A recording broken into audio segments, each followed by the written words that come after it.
Libraries are inspirational. Libraries are free. Just stop and think about that a minute. Just have that moment, just think. Libraries are free. I'd say libraries are alive. Libraries are listening spaces. Everywhere you go in Manchester, there's a library. Manchester is Library City. It is home to some of the most amazing, spectacular libraries. I just think libraries are essential. Library is an open space for everyone. Libraries are home from home. Libraries are places of sanctuary. Libraries are fun. Libraries are activators of change. Libraries seem to be the best kept secret, so I'm sharing this secret with you.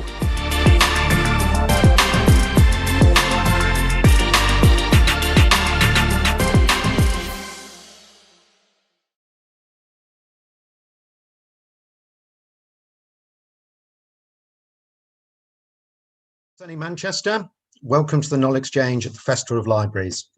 My name is Ivan Wadeson. I'm Executive Director of Manchester City of Literature.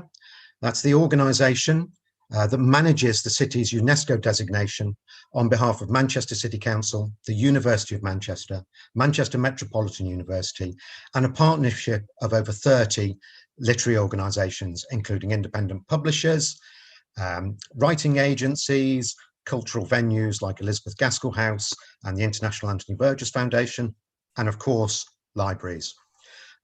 This Knowledge Exchange is a 2-day online conference for library professionals.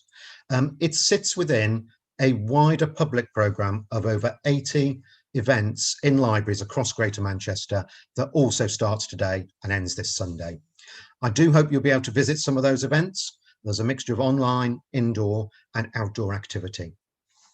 That public programme of the festival aims to celebrate libraries, the impact they have on their place and on people, and to celebrate the people who make libraries what they are.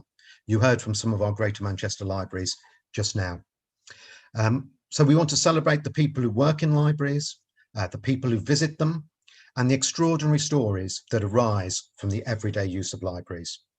A huge thank you to National Lottery players in the UK and to Arts Council England for their support for the Festival of Libraries.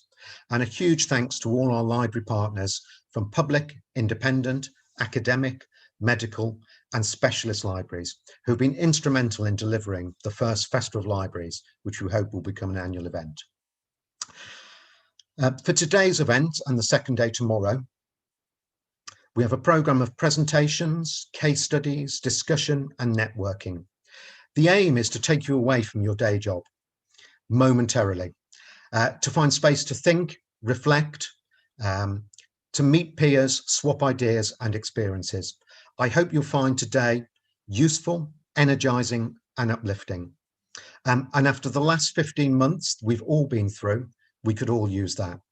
I particularly want to pay thanks now to Jeff Walton, who is the programme lead for the MA in Library and Information Management at Metropolitan University, who worked with me on planning these 2 days. Thanks so much for your help, Jeff.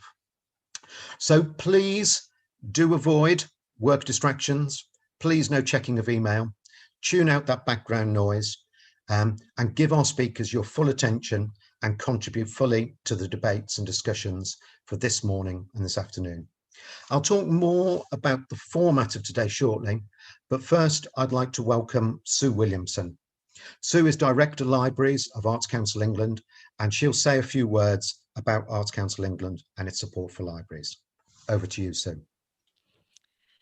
Thank you, Ivan, and good morning, everybody. All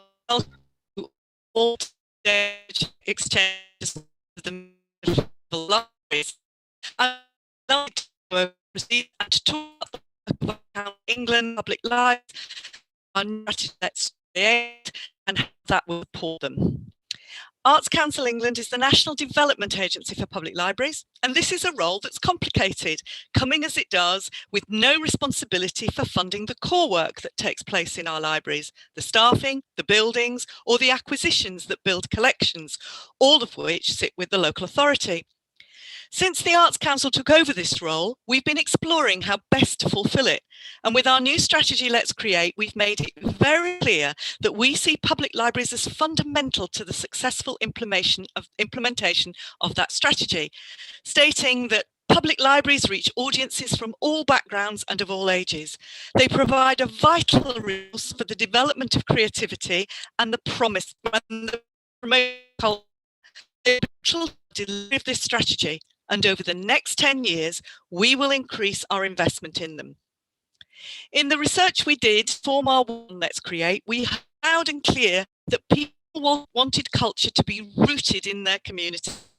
And it became to us that while we always champion excellence in any area of cultural delivery, we have to recognise that artists, performers, musicians and writers don't emerge fully formed without taking part in local opportunities to hone their craft. We therefore need to support those on a cultural journey, and libraries are perfectly placed to provide that support as places of experimentation and discovery where people feel safe and secure because public libraries are their community spaces. We also realised that we'd need to show the benefits that cultural active agendas, such as health and well-being and social justice, as well as the economic benefits that a thriving cultural sector helps to develop. And all of this is exactly what libraries are about. In the course of my day, I'm as likely to be having a conversation about the role of public libraries in supporting libraries or loan suggesters, or to be thinking about how best to work in partnership with health librarians or librarians in higher education to our mutual benefit, as I am to be talking about the core day-to-day business of a public library service. While a crazy and difficult time, the pandemic has enabled public library services to show how flexible and adaptable they are. They pivoted so swiftly to deliver their services online and increase their digital collections in response to a massive surge in public demand. So last June, we supported them to do this by providing a budget to every library service in England to fund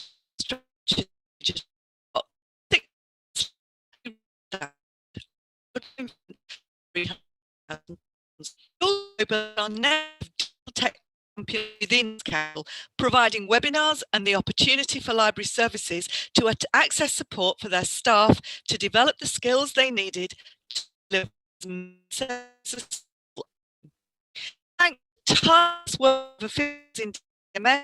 the government with responsibility for libraries and our sector support organisation, Libraries Connected, public libraries were designated essential services during lockdown.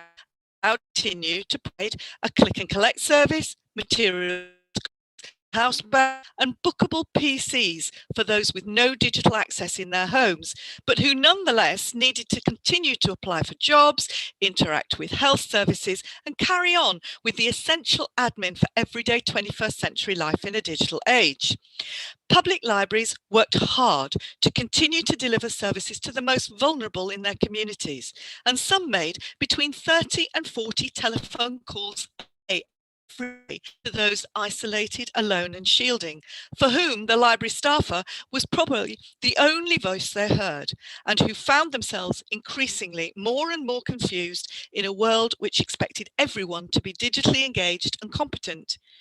In the conversations I have, I make sure that the role libraries have played during lockdown is recognised, appreciated and seen as a potential foundation stone for a recovery programme.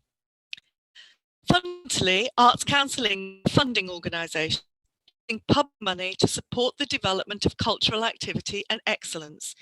Since we took over the responsibility for public libraries as their national development agency, we have encouraged them to apply to us for funds to deliver cultural activity libraries. We fund activity and support for activity through our national portfolio. So we currently fund Libraries Connected as a sector support organisation and 6 services in England to deliver a programme of cultural activity as part of that portfolio. We also fund individual projects through our National Lottery Project Grant Programme. Last summer, as part of Let's Create, we announced a change in the terms and conditions apply to us to deliver work either alone or as lead partners in pursuit of the 4 national universal offers, a framework for public libraries to deliver work across the country in the areas leading culture and creativity, health and well-being, and information and digital. This represented a huge step change for the Arts Council. Why? Because this is about delivering work or projects that help publics and the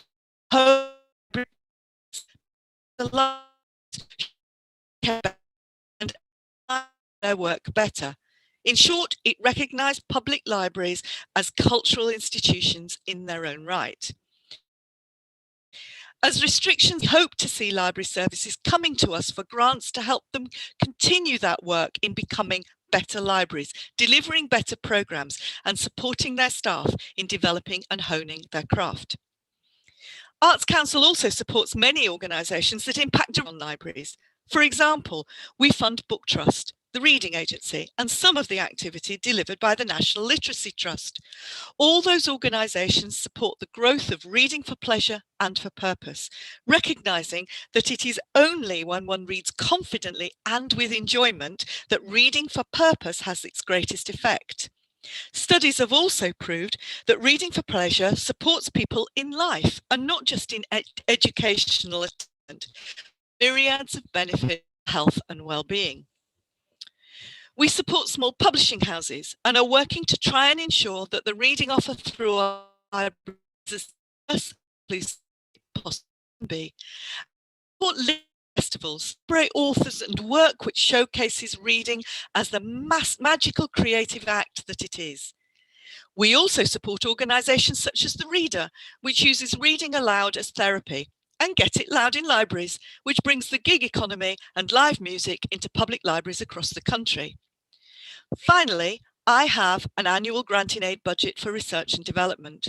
And over the past few years, we've driven research into the impact that public libraries have on many areas of everyday life, such as maternal mental health, working with older people, and developing small businesses through the brilliant business and intellectual property centres now in our public libraries in partnership with the British Library. This year, we're funding research into the impact of the Reading Agency's Summer Reading Challenge and of libraries on employment, just as starters. We've supported the public skill and apprenticeship program, use knowledge competencies that make libraries different from someone working in other community support areas. We've supported the growth of the Living Knowledge Network, again in partnership with the British Library, a programme that brings the resources of our wonderful National Library into public libraries across the UK, where themed activity, combining the local and the national, the digital and the physical, come to a hugely rich hybrid experience. And behind this, the local government peer challenges to help libraries and organisations learn from each other. We've helped public libraries come together with touring artist groups to enable some brilliant work in library spaces. And we've administered extraordinary government programmes, such as the Libraries Opportunity for Everyone Fund and the Wi-Fi in Every Library Fund. This year, we're going to manage the recently announced Libraries Improvement Fund on behalf of government. And we've just announced £3.4 million investment to support the British Library project team to develop the next stage of the single digital presence for public libraries. My team within Arts Council works with me to broker conversations and partnerships to support organisations in public libraries and with public libraries. And in the last 2 years of its life, we were responsible for the Libraries Task Force. Since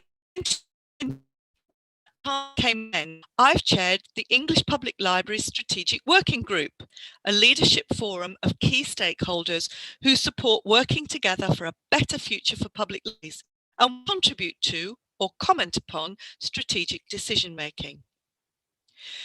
We have over 3,000 library buildings in England alone.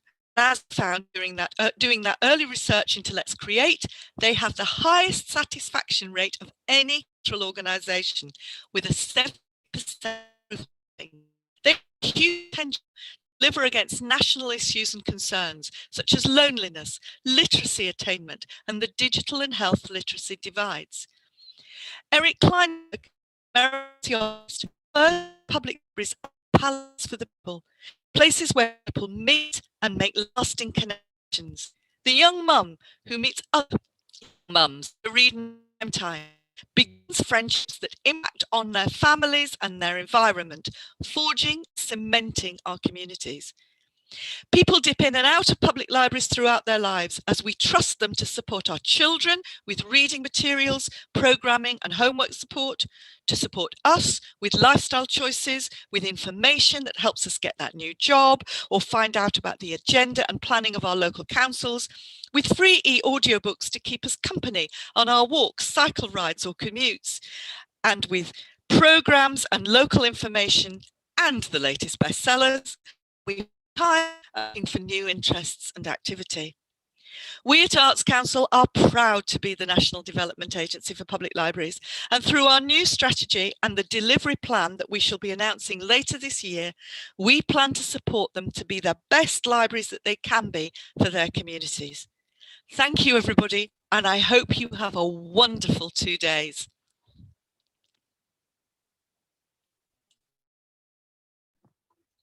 Thank you very much, Sue.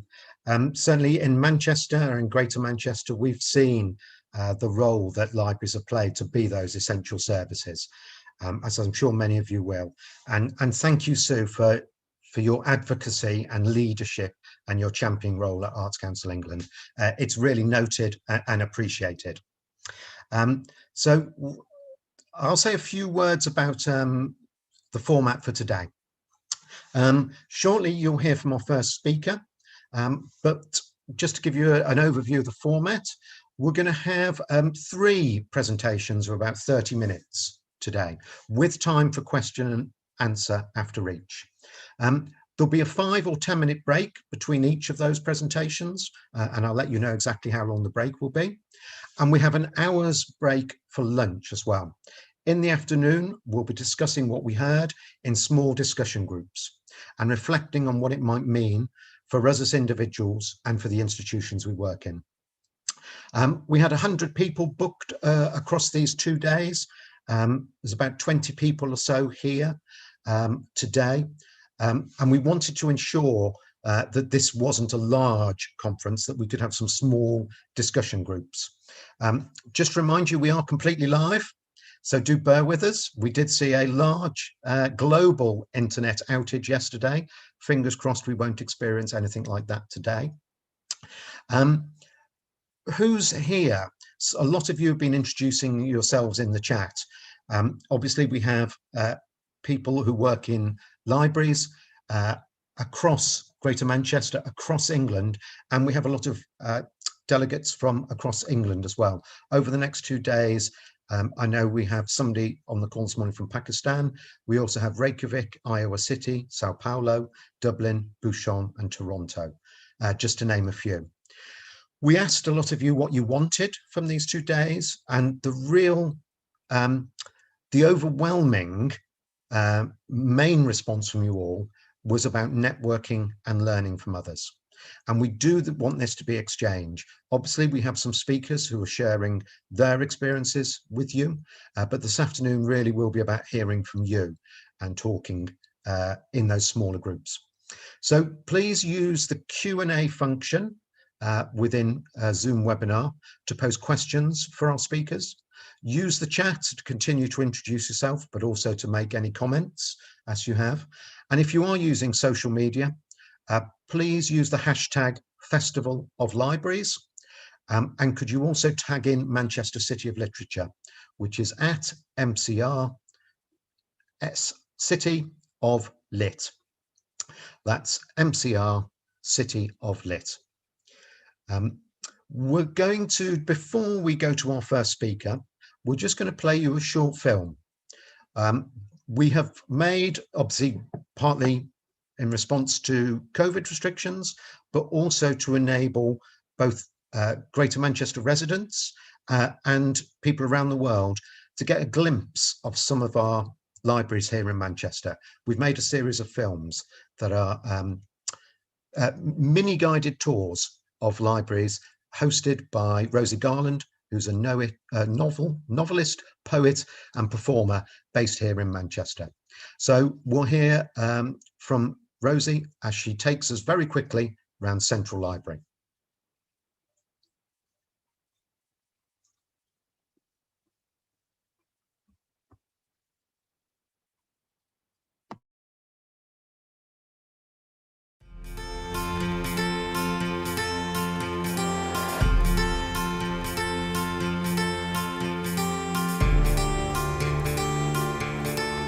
Welcome to Manchester Central Library, and for 2 years it's been the UK's most visited public library. So let's visit.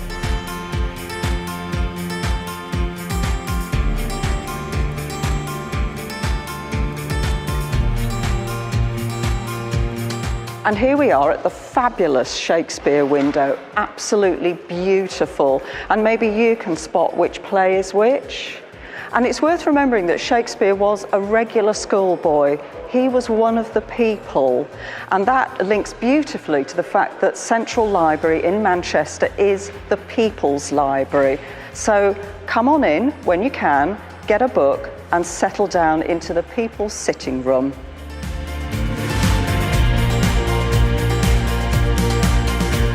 We're now outside the amazing reading room. It is a sanctuary, a quiet place if you want to come and do some quiet work. Interesting fact, which you may not know, is that if the reading room was completely filled with beer, it would be 14.6 million pints. There's something to impress your friends. You've seen the inside of the reading room dome, and now you're seeing the outside, and the fact that Manchester Central Library is essentially built in a round, and it was based on the Pantheon in Rome. So that's another question anytime anyone asks you, what have the Romans ever done for us?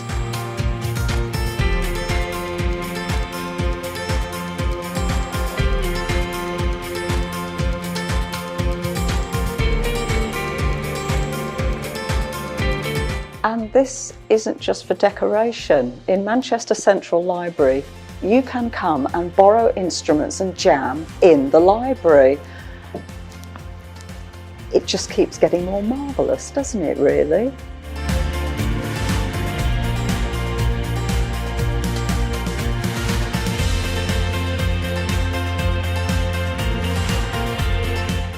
This is one of my favourite places in Manchester Central Library.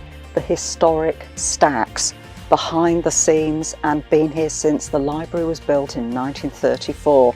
And in here you're going to find all kinds of strange books like the Tailor and Cutter Journal, the Gas Journal, the Cabinet Maker Journal, all kinds of unique and wonderful books. Thank you so much for joining us at Manchester Central Library.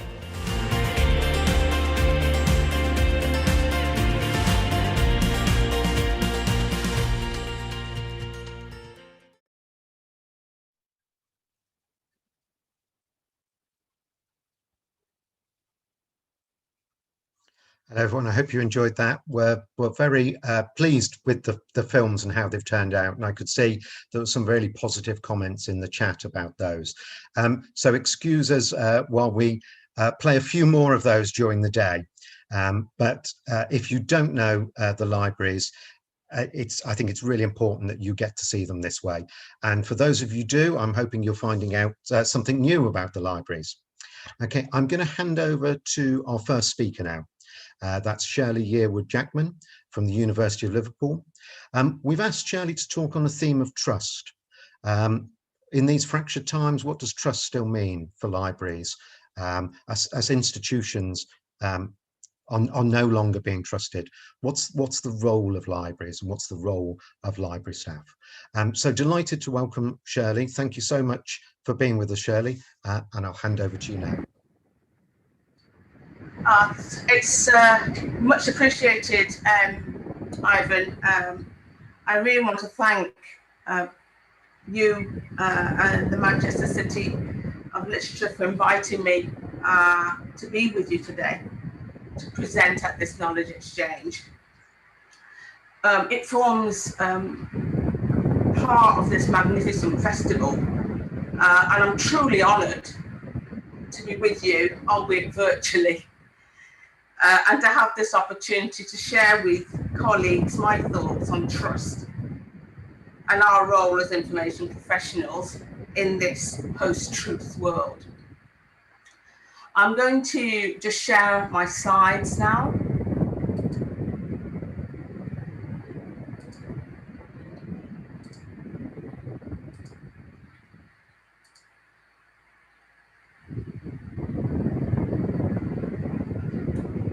So when we start to think about trust, I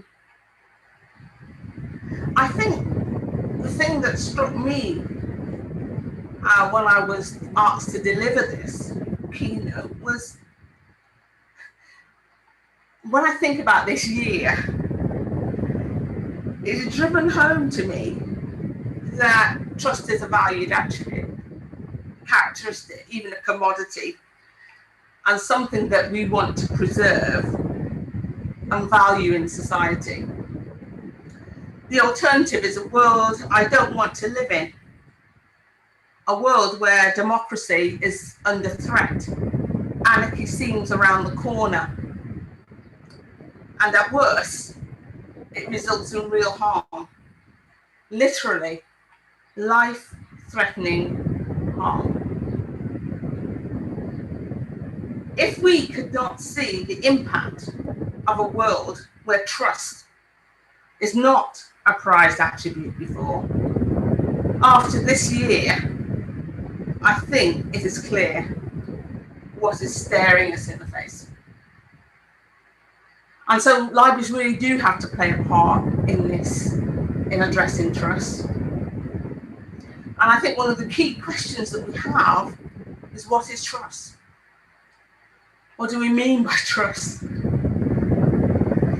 know, as I sat down trying to think about it, I realized that for me, trust means so many different things, but I tend to associate it with truth. And so the question that we all should be asking ourselves is, what do we mean when we think of the concept of trust and trustworthiness? The Oxford English Dictionary defines trust as the firm belief in the reliability, truth, or ability of someone or something, confidence or faith in a person or thing, or in an attribute of a person or thing. Now, for many of us, I think that trust is closely aligned with truth, as I've just said. We have an expectation that trust comes from believing that trust will always be shared by the trustee. That is the one that is trusted. Whether this is us as information professionals in our libraries, or if we have to trust someone else. However, I think it's important to note that trust does not have to equate with truth. According to the definition, you can trust someone, an institution, etc., because you have confidence or faith in them, or you consider them reliable. So this begs the question, what do you trust them to do? I would be trusting them normally to be truthful, expecting them that would be expected. But I think we've come to realize that's not always the case. Notebomb talks about how we can trust the competence of the trustee, that is a technical ability to honour commitments, or their intentions, their will and commitment to act according to the best of their competence. Notably, he observes that when one is concerned about whether someone or something is trustworthy, it is often not clear whether it has been caused by lack of competence, lack of attention, lack of commitment, or opportunism, which he refers to as causal ambiguity. However, perhaps telling is Notebomb's observation that it is especially the opportunists who will claim a mishap as the cause of falling short of trustworthiness. Some of us may be able to think back over the last few years and be able to identify some of those.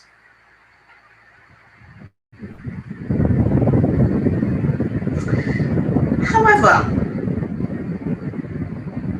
I think the other issue is that he's also acknowledging that the basis for trust may be based on feelings and emotions of fear, self-confidence, loyalty.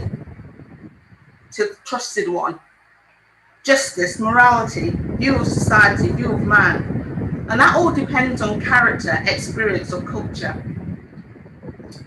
So I think the key thing I want to kind of take away from this is that I think we have a tendency to want to associate trust with providing the right evidence and giving the truth.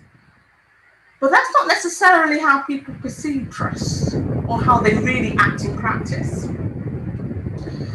No one's observation, therefore, have serious implications for how trust operates in society and why people may opt to trust or distrust certain information. And I think that's something that we as professionals have got to seriously consider.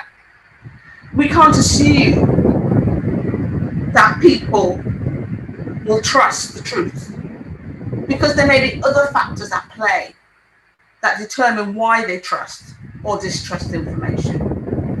So our work is not just about guiding them to where they can find this information, making sure that they can find these valid sources, but also taking into account these other factors that may serve as barriers to them actually seeing that trusted information and acknowledging it. So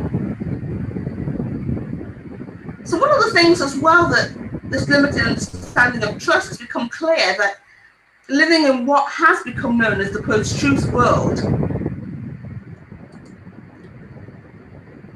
one of the things that we need to realize is how that has actually impacted on trust and made the world a so much more dangerous place.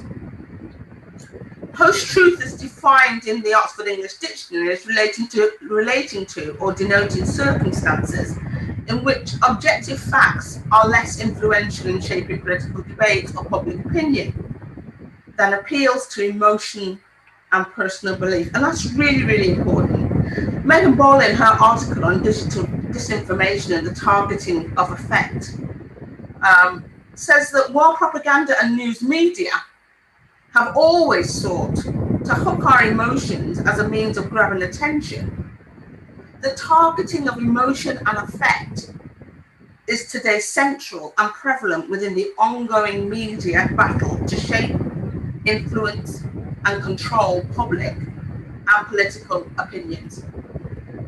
Much groundbreaking research across disciplinary divides clearly identifies that the targeting of our emotions via personalized social media messaging is the new frontier of propaganda.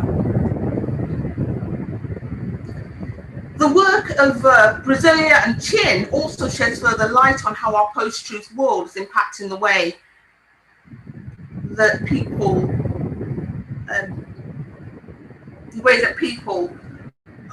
use information. And they use the term post-truth condition to refer to a range of current threats to people's abilities to know what is true or most accurate in media and information societies. That is, this term is used to decry social trends that reflect a disregard for truth and for reliable ways of knowing what is true.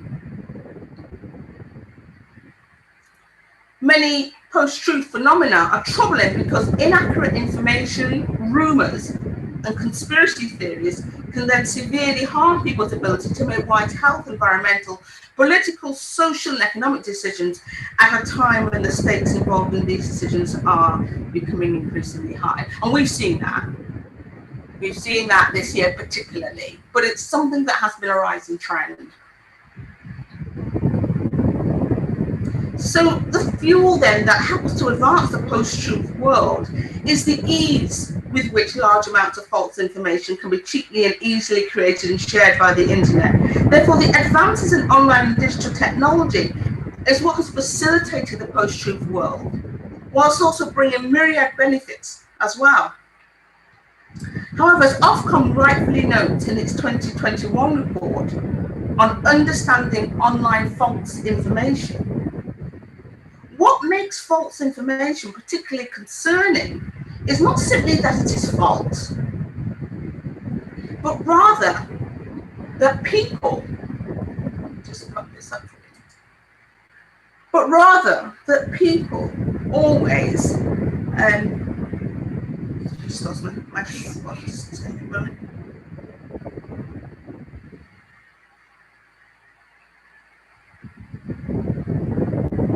Sorry, is that rather that because people can always distinguish, I'll just say that again.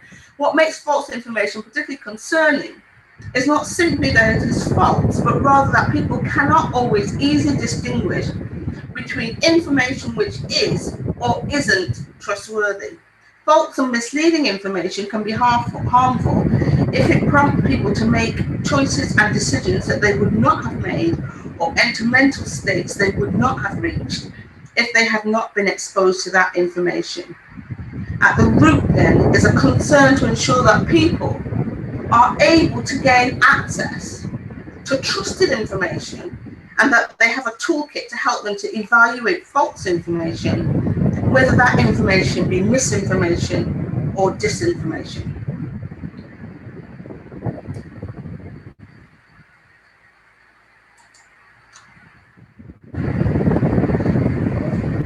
So we may well ask, what has this all got to do with information professionals?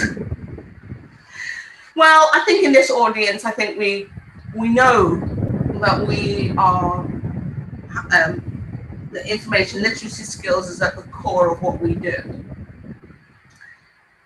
That may not always be something that is always as well appreciated in the wider community, and there's work, I think, still to be done in that area. But what I want to talk about first is about this issue of social capital.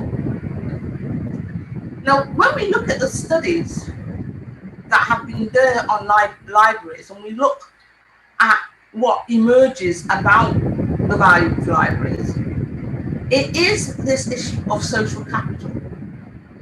What we bring to the table to enrich and support people's lives. And that social capital has been shown, has been relevant in work with refugees in terms of building social cohesion. There's work I know that's going on with a project where they're looking at trying to have, I think it's bumping something, I just can't remember the actual term, but it's bumping spaces, I believe. They're actually seeking, this is within our own libraries, trying to create spaces where people can actually link up, where they just meet within that library space, in a space that they would not normally meet, or necessarily, or with people that they would not normally meet. And I think the role that we've also played in terms of providing persons who have difficulty or do not have access to equipment, do not have the digital skills to use online information, has also played a key role in terms of building that social capital with the general public. One of the things we will have to question is, they're clearly willing to share confidential information, so they trust us not to abuse their confidential information, because clearly they're placed in a position where sometimes they have to give that in order to get that help. And as trusted professionals, we seek to provide that help, and that builds that social capital, that trust in us. The question is whether we've built enough social capital to address issues of disinformation and misinformation, which may be affected by other factors. Loyalty to in the political space, or to particular ideals, or to an anti-vaccine campaign. Have we built that kind of trust? Because trust is contextual. and people don't always trust us. I think that we can transfer that trust. We do have it in certain spaces. It's true that in the academic space and in the school space, there is clearly some trust. I think there's more work that we can potentially be doing in our public library spaces. It seems to me that in this environment that we find ourselves, social capital is actually one of our strengths. And if we could receive the kinds of financing that we need to support government plans to develop media literacy and the role of Ofcom as the leader in this space through the Online Harms Bill, then I think that we could make a much stronger case. But I think that we're going to have to push our way in, because oftentimes we're seen as not, information literacy is not equated with media literacy. So I think we need to actually value that social capital that we have and ensure that we apply it in other spaces. I also think that trust that we create in terms of building social cohesion is really important, particularly in these times. We are living in incredibly fractured, polarized times, and libraries can play a key role in building relationships with communities, and by using that social capital to strengthen and help people to understand that there is more that unites us than divides us. One of the issues that we have is the whole question of literacy and digital exclusion, and that's a major issue that we need to think about. We need to consider really seriously that digital exclusion comes in many forms.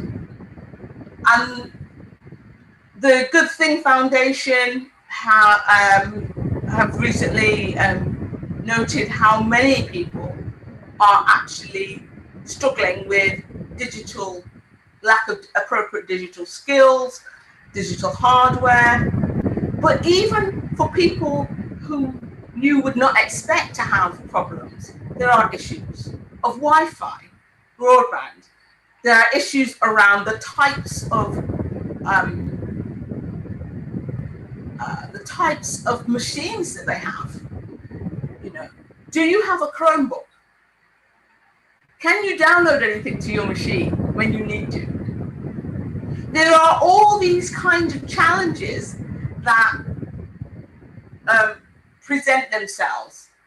I think we need to be joining forces with the others in this space and to be seen as equal and in some ways leading partners in this area.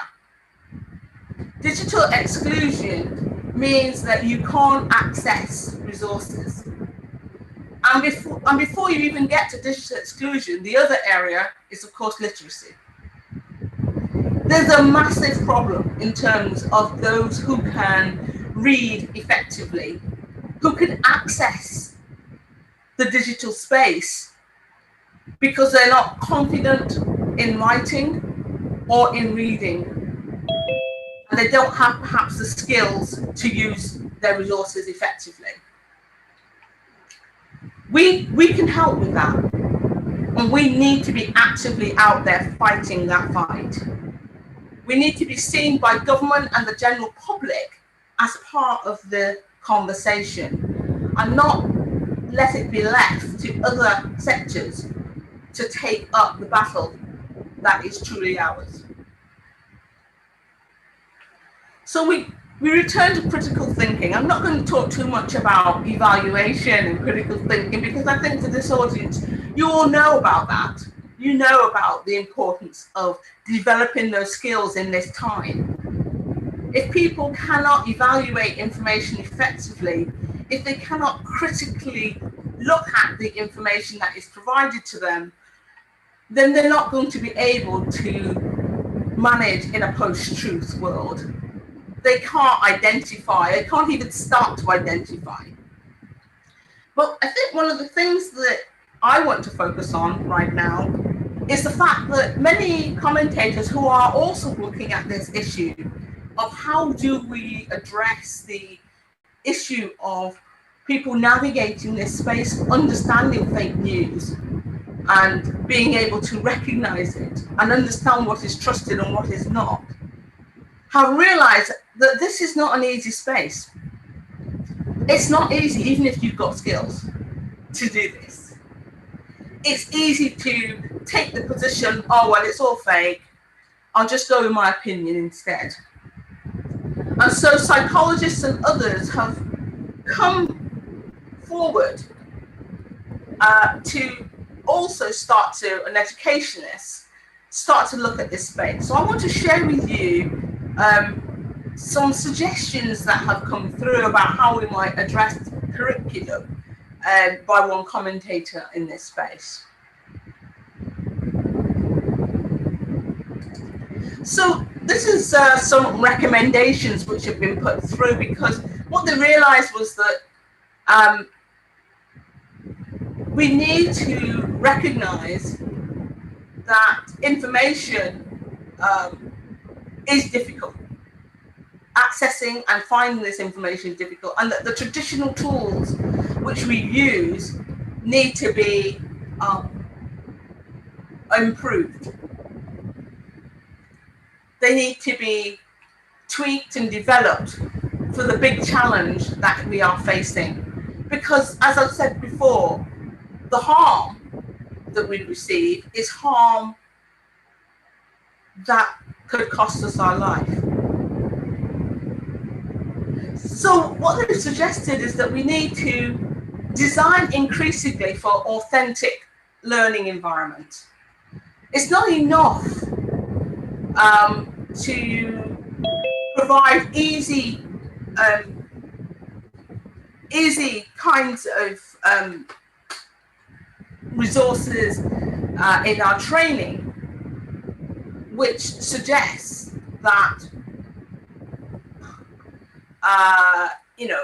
it's not really dealing with the complexity of what we have to address and deal with. We need to help people to be able to deal with all those complexities. We need to be able to help people to address and deal with deep fakes. We need to be able to help people to deal with the very complex ways in which information can appear as though it is trustworthy, but actually it's false. And then they suggest that we need to support adaptive epistemic performance with bounded knowledge.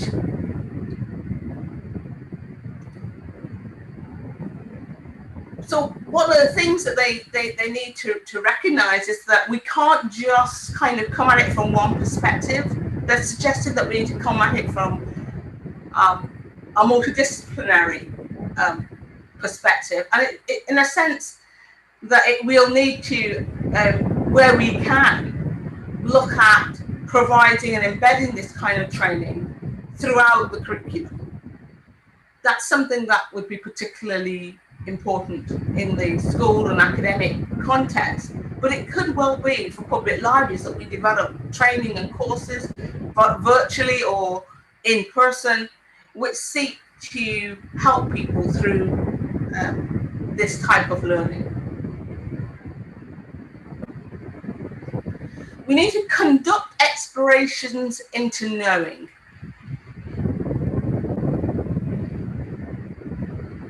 So we need to help people to understand that there are different ways of knowing. That actually, some people may present something as being absolute truth, but actually there are ways in which you have to look at the nuance of the statements that are made. You need to look at the sources, and you need to look at what knowledge you don't know, but which actually may play a part. We need to promote virtuous epistemic motivations and emotions. And I think this is the one that's really important, and one that relates to that whole business of affection that we were talking about before, where people might not trust because of their loyalty to a trustee. So we need to somehow be able to reach people. And we need to look at ways in which we can build and promote positive emotional associations and develop a curiosity in finding the truth, rather than being willing to settle for opinion, as well as acknowledging the fact that it's really difficult in these times because of the bombardment of information that comes at us. But if we can shift people's views to this idea of don't act, it's actually valuable for you to wait. If you don't feel certain about it, then don't do anything with it. And take a positive attitude towards the idea of knowing. This may open up people's ideas and give them an opportunity to share and understand other people's perspectives, and then to be able to come back to the table if they have that view where they want to know, and they develop that idea, that virtuous epistemic motivation to wanting to know. Hopefully we can shift at least some of the attitudes. And then finally, promoting an understanding of epistemic systems. Understanding that actually this whole business is really messy and really difficult.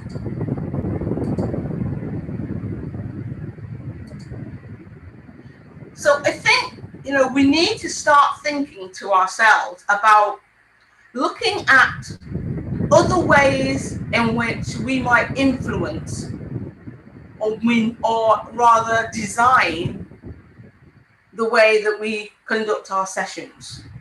I think it's going to mean actually being prepared to actively engage with students much more in a contested or difficult space, and learning how to facilitate and navigate that in order to help people to express their opinions in a space where there can be discussion about these issues.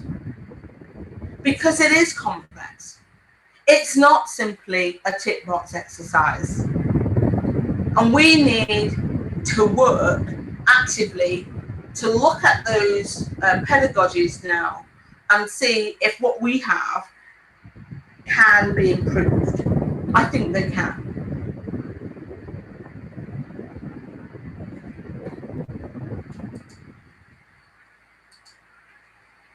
I just want to quickly say a few things here now about data and privacy.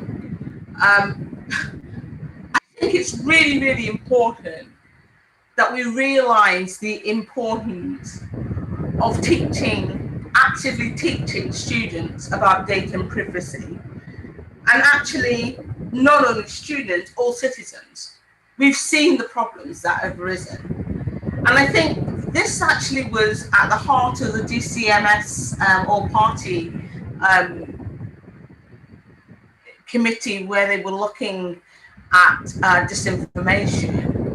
Because they were acknowledged in that report that data and privacy and access to this data was being essentially weaponized, and weaponized to the detriment of democracy. And we know that this is an ongoing problem. As professionals, democracy is core business. It's one of the areas of values that we seek to promote, thinking of Gorman's enduring values. And I think that we really need to be aware of of how information, and make people aware of how information is being weaponized and used against them.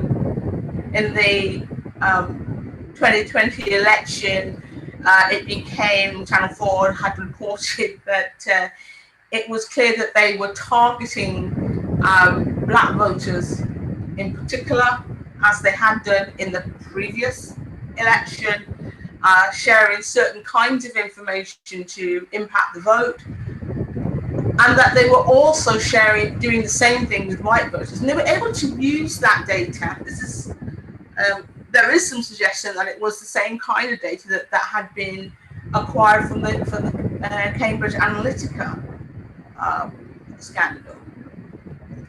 We have to make our users, our communities, aware of these threats and help them to understand the implications on why and how they impact our public institutions and how they impact democracy and our way of life, and the seriousness of this and why all of us have to be engaged in it.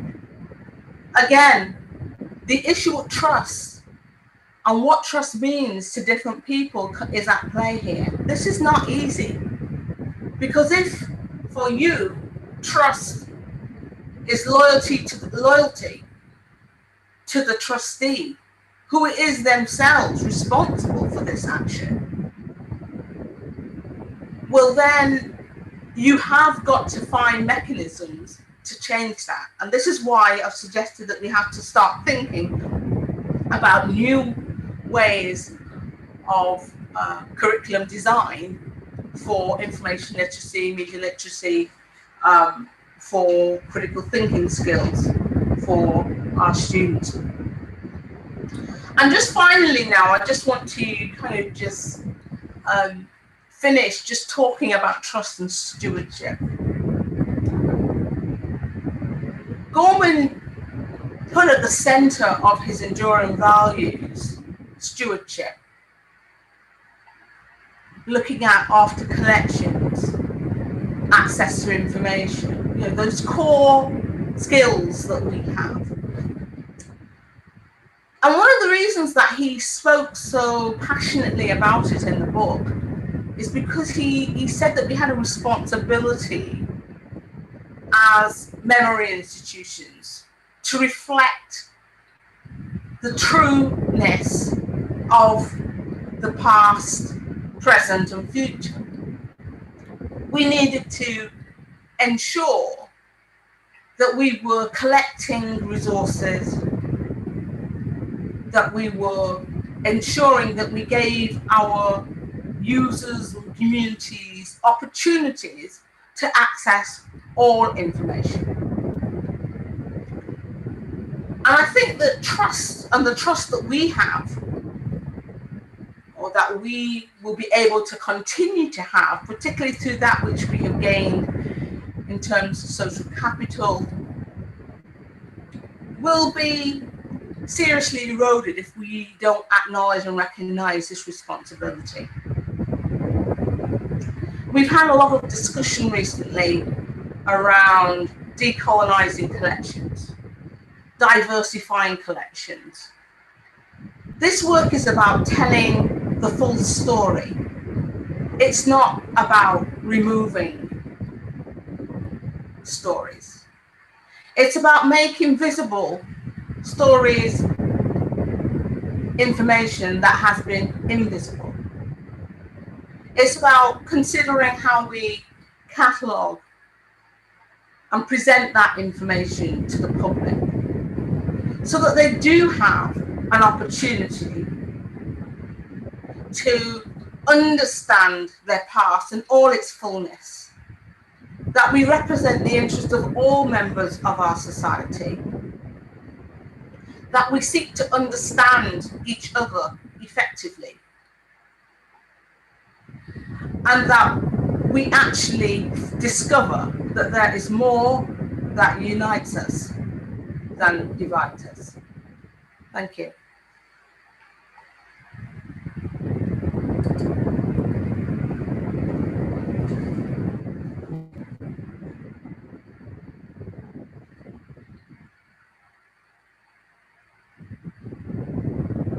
Thank you so much, Shirley. Really appreciate all the work you've put into that, and a lot for us to think about. We've run over a little, so I know there are some questions, but I'm going to just go to one of them, I think. Well, I was going to reflect on a couple of things. I suppose until you started speaking, I hadn't made the association between trust and truth. So thank you for that. And I think what you said as well about the harm this will do will cost us our lives. So I think it's not underestimating the seriousness of the problem. One question we had is, do you think as information professionals, we need to make people aware of the motivations of those spreading misinformation and disinformation, or should our focus be much more on developing those analytical skills? Is it one or the other? I think as part of the process of teaching, we should be helping people to understand the historical legacies of where this comes from. So I don't know that we should be, we should, because a lot of, if you look at the literature, a lot of this there's a playbook associated with it. It's not new. It's been here for a long time. But I don't think a lot of people really have focused on that it's new, that it's been here, that it's been done before. And I think that we need to articulate that more effectively. Clearly, a lot of it emerged during Nazi Germany. It was the way in which they operated, and that's in the literature. That's not me just saying that. So we need to look more closely at helping people to understand the fullness of what's happening. Because I think kind of leading people into a situation where they don't understand that is problematic. However, there is a danger in isolating or making people think that you have a political agenda. And I think that what is really key is to kind of help people to understand, to interweave these things into training so that people understand what is happening. Clearly, the reason why this works even more effectively, the kinds of mechanisms that exist that work so effectively, is because of the fact that we are in this online technological revolution, and now we are in this digital space now where we will never leave. The truth is that shift has taken place, and so there is a real urgency to bring people along to that process. Thank you. Yes, there's no going back, and there's a real urgency.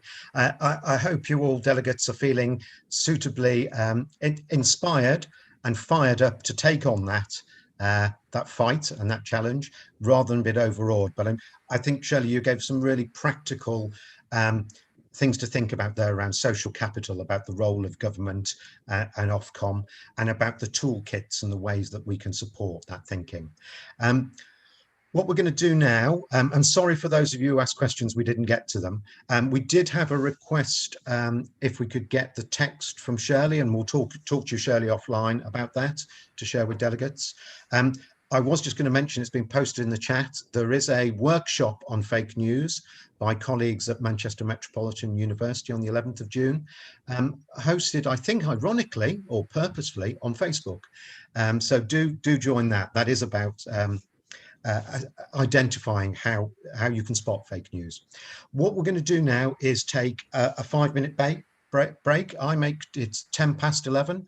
So if you could join us back here at 11 minutes past. So do grab yourself a cup of tea or coffee.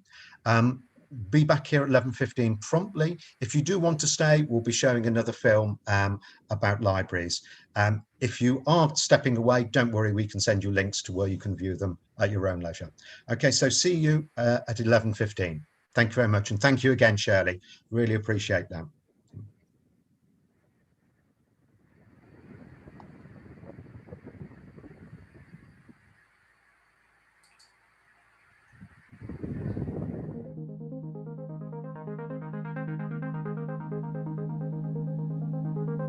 Welcome to Cheatham's Library, the first free public library in England.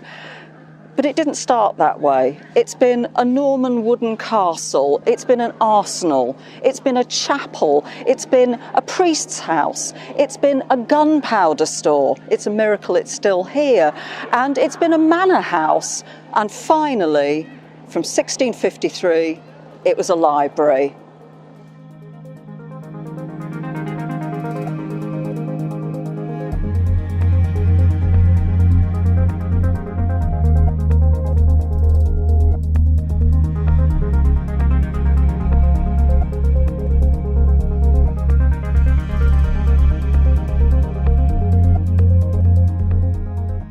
So, magical Cheatham's Library.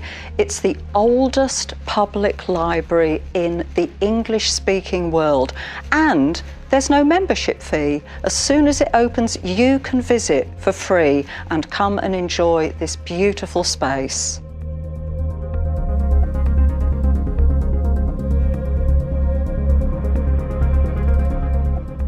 And here's the man who started it all, Humphrey Cheatham, not Sir Humphrey Cheatham. He was actually offered a knighthood and politely declined it because he didn't want the status. What he wanted to do with his money was establish a library and a school, and that's what he left his money to.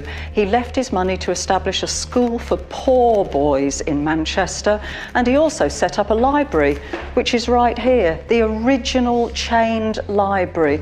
And all the books are in English because he wanted it to be accessible to the people of Manchester, and Cheatham still is.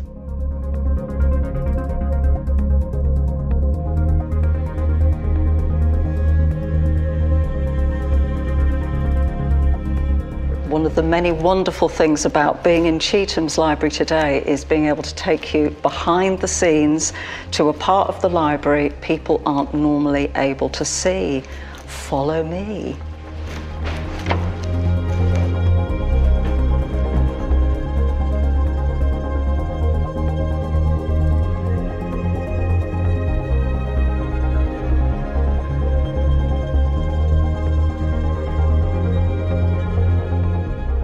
And the thing about secret and hidden parts of Cheatham's Library is you've just got to know where to look.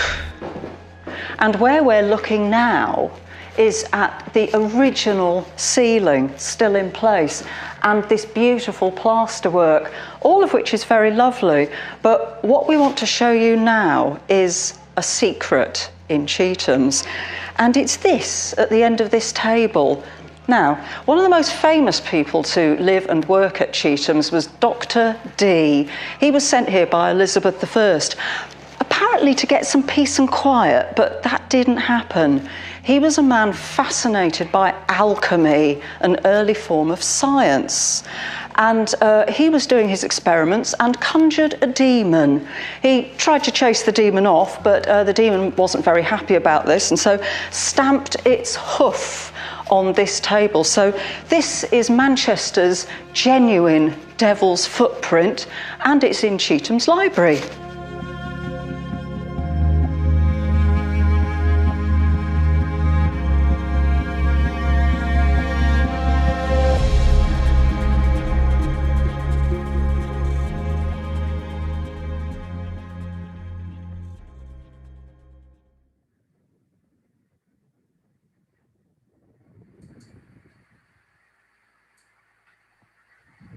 Hello, everybody. Welcome back.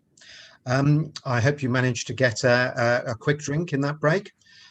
What we're going to do now is hear from three Greater Manchester libraries about how they have become libraries of sanctuary. From Shirley's presentation, she touched on, well, she spoke about social capital and how we build it, and she did talk about that with refugee and asylum groups, asylum-seeking groups in mind, and that's an unplanned but perfect cue almost for the next presentation. So I'm going to hand over to Victoria Varley from Oldham Libraries in a moment. She'll speak for 10 minutes and then hand on to her colleagues from Manchester and Bolton Libraries in quick succession.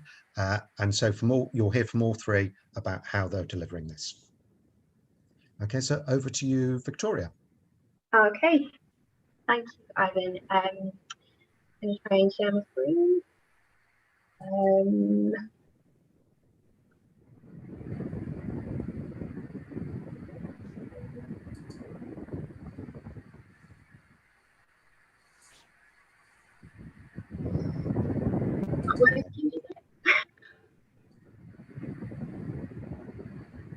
Can anybody see my slides? Yes, Victoria, we can see your slides, but I think we need to bring you into the window and take me out of the window. Right, okay. Don't worry, you don't need to do that. That should happen in a moment. Okay. I can't see my slides, but okay. I can do this. Yes, now I can. Sorry about that. Okay, so I'm Vicky from Oldham Libraries. And we, along with Bolton and Manchester Libraries, were recently awarded Library of Sanctuary status, which we're very excited about. So we just want to take a bit of time today to see what our journey to that was. So what we had when we first started was the very basics. So we had a team who really wanted to enhance our services for refugees and asylum seekers. We had English conversation groups that met at Oldham Library. We had, like most people do, collections in community languages. We had a good relationship with Oldham Council's Emerging Communities team, who work with new arrivals as they arrive in Oldham. And we had a volunteering programme that was specifically designed for refugees and asylum seekers. And it offered opportunities in things like offering digital support, being front of house at our Live at the Library Theatre programme, and things like that.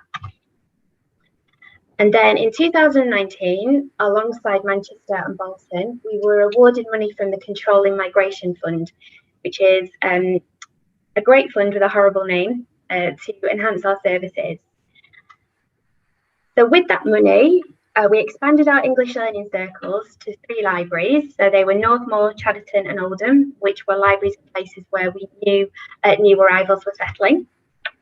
We ran monthly events at each of those 3, so creative things like zine making, dual language story walks for families, we had author talks, and it was great. And we always had food at these events. That seemed very important. And we created a toolkit, which is for anybody thinking about running informal English conversation groups in the library. And I've just put a link to that there. Don't really have time to look at it in this talk, but if you are interested, there are loads of really good resources on there. We had cultural commissions, which we worked with Community Arts Northwest on, and they specialise in working with artists with refugee heritage. So we came up with a great programme for that, but unfortunately that has been postponed until this autumn because of COVID. And all of our staff, or most of our staff, and all of them soon will be, were trained by Manchester Sister Sanctuary on the issues facing asylum seekers and refugees. Hello, Victoria, it's Ivan here. Could I ask you if you could just switch your camera on, please? Oh, I thought I had. I'm so sorry. Okay, thank you. We can see the presentation. It's actually you we can't see. Can't see. It doesn't matter if you can't do it. Let's stick with the presentation. I've clicked start video. Can you see now? Yes, that's working. Can you still see the presentation? Yes, let's stick with the presentation. Okay, all right then. Sorry about that. No, it's all working now. Thank you. Is that okay? Okay, so events were open to all, but to reach our new communities, we relied on word of mouth. So getting the staff on board was really crucial here. We worked with the Emerging Communities team, and they helped us spread the word with families. A library development officer visited the Welcome Project weekly lunch for destitute asylum seekers to talk to people about the wider library offer, but also about these special events that we were running. We used social media, and we aimed that at community groups and housing associations who we thought would help us spread the word. And we made great connections with local schools who brought children from newly arrived families down to the library. And these are just a few pictures of lovely things happening in libraries. So we had a talk from the author Anjali Ruff about her book, The Boy at the Back of the Class, that was hugely popular with school children. got pictures there, our dual language story walk, and we've also got one of our volunteers who does an Arabic translation service at Oldham Library. So we now have an established programme of activities and a lot of sort of spin-off activity that was sparked by requests from people who wanted to, for example, start up a gardening club at one of the libraries. We've also forged a great partnership with library services in Germany over the past year, where we've been able to link refugees and asylum seekers here with refugees and asylum seekers over in Germany. And we actually hosted a joint conference a couple of weeks ago that sort of talked about our different experiences and how things are in the UK and Germany. So we've got embedded values, services and learning across our service. And finally, we have Library of Sanctuary status, which we're really thrilled about. So I just thought I'd give a little bit of information about our application to anyone who's thinking of making an application to become a Library of Sanctuary. What they liked about our service was that we don't require ID fees to join. We don't charge fines for overdue books. They liked our partnership with emerging communities, and they liked that we had volunteering opportunities for refugees and asylum seekers. They suggested that we do further consultation about stock, and they liked that we had lots of activity in the 3 funded libraries, but they wanted us to roll that out further, which we're super keen to do as soon as we're able to. So just in case you work for a library service where you do charge fines and you're thinking that you would like to get rid of them, these are some of the arguments that we use for removing that barrier for refugees and asylum seekers. Our income from fines was dropping anyway, so it was going to become less and less relevant. We found a strong connection between tickets that were restricted because they have long overdue books and areas of high deprivation which nobody wanted to see. We were due to purchase new kiosks for our libraries, and we actually saved money by not needing the payment function, and so that was another driver. It improves the customer experience because they're not getting an email telling them that they owe money. They're getting an email saying your book is overdue, please do bring it back, but also this is something else that's happening in the library that you might be interested in. There were less challenging conversations with staff, which made time for more positive interactions, fantastic. And if you are in that position where you're looking for inspiration, there's a link there to the full report that we put forward to our elected members and that was successful. And I just finished on a few lovely pictures of people doing lovely things in libraries again, because that's what we like to see. And I will hand over to Paula. Okie doke.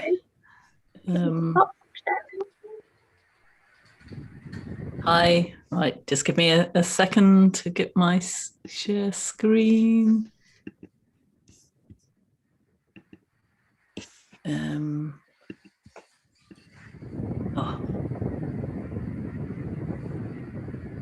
Okay, so yesterday I did manage to do this and get the full screen, but I can't remember how to do it. Hi, my name is Paula Carley. I'm a Service Development Coordinator with Manchester Libraries, and over the past couple of years have been working, part of the team that have been working on the Library of Sanctuary Award. This is me and some of the lovely people that I've been privileged to work with over the last couple of years. So Manchester Libraries have just recently been awarded Library of Sanctuary status for all 22 of our libraries, woohoo! So that was no mean feat. And the main kind of things that we worked on that has allowed us to get this status is we rolled out and are continuing to roll out library staff training, just kind of being able to allow library staff to kind of learn more about sanctuary seeker experience and how it affects them in their day-to-day life. We provided volunteering and social activities for sanctuary seekers, and we have also really made sure that we've embedded sanctuary seeker performers and artists into all of our cultural activities in our libraries. So, you know, alongside all the other libraries, we have a huge kind of cultural calendar, and so we've really kind of worked hard to make sure that it reflects sanctuary seekers. And alongside Vicky, we've obviously done the kind of learning opportunities in terms of Talk English, conversation cafes, and with a few of our sanctuary seekers, we've also done a bit of story session training. So I'm going to just talk to you sort of about my perspective of what we did with the cluster of libraries that I work with. And this has been replicated throughout Manchester with, through Central Library and different libraries as well, with some of my colleagues. So we sort of started our journey. We kind of did a bit of outreach. We went along to Manchester City of Sanctuary volunteers, opened kind of nights, and we made contact. We talked with sanctuary seekers about what the library had to offer. As a result of this, we set up Sanctuary Socials, which was a once a month kind of social, bringing together of people for a sort of social activity. One of the big things that we, through our conversations with sanctuary seekers, what they wanted was to be able to meet up with their friends who may live all over the city and Greater Manchester. And so to be able to do that cheaply and in a kind of welcoming environment was really important to them. So these kind of became very big, and sort of they managed to kind of grow a life of their own. And also we realized that they weren't sustainable because we were reimbursing sanctuary seekers with travel expenses. We just kind of knew that we were going to run out of funds really quickly. So we sort of had to kind of really rethink how we were going to keep a kind of social element. One of the other things that had come out of these social, the sanctuary socials through conversations was that actually people wanted a real opportunity to kind of volunteer, and they wanted to do this for several reasons. So one would be that the importance of increasing their use of English was just really kind of massive. And also the fact that they were, had all come from a life where they were able to be very productive and had their own skills, and suddenly were in the UK and felt that they weren't able to share those. So we came up with volunteering opportunities, and what we first started with was a group of a small group of folk who wanted to kind of do some story session training with us. So we did those at one of our big I can't remember the name of it. I was going to say it's called The Big Conversation. It's not. It was the Joe Cox kind of get together, and they read stories. From this, we developed multi-language story sessions. So we brought together kind of small, a couple of sanctuary seekers. We had 2 practice sessions. They took away the book. They read Kate Milner's I'm Not Refugee. It was part of a Journeys Festival program. And we came together and delivered 2 sessions in the library in Yoruba, Farsi and English. And for me, I have to say, it was one of the most sort of defining moments of my library career. It was just absolutely beautiful. It was amazing to see happen. We also work a lot with partners, and we kind of looked at ways that we could create volunteer opportunities with partners. So one of our partners is a local primary school. They've been putting on a multi-language mashara at the library for the last couple of years, and each year they build another element. So this last year they were making the floor cushions, and so we brought kind of a sewing machine into the library. The school kind of brought along all the cushions that they were making, and we opened it up as a volunteer opportunity. And I think we had about 6 sessions in total for that, and just sort of brought together the kind of whole social element while still being able to kind of volunteer. I'm just going to run quickly through some other kind of volunteer stuff. This particular woman was a nursery nurse teacher back at home, so she was really keen to support children's activities.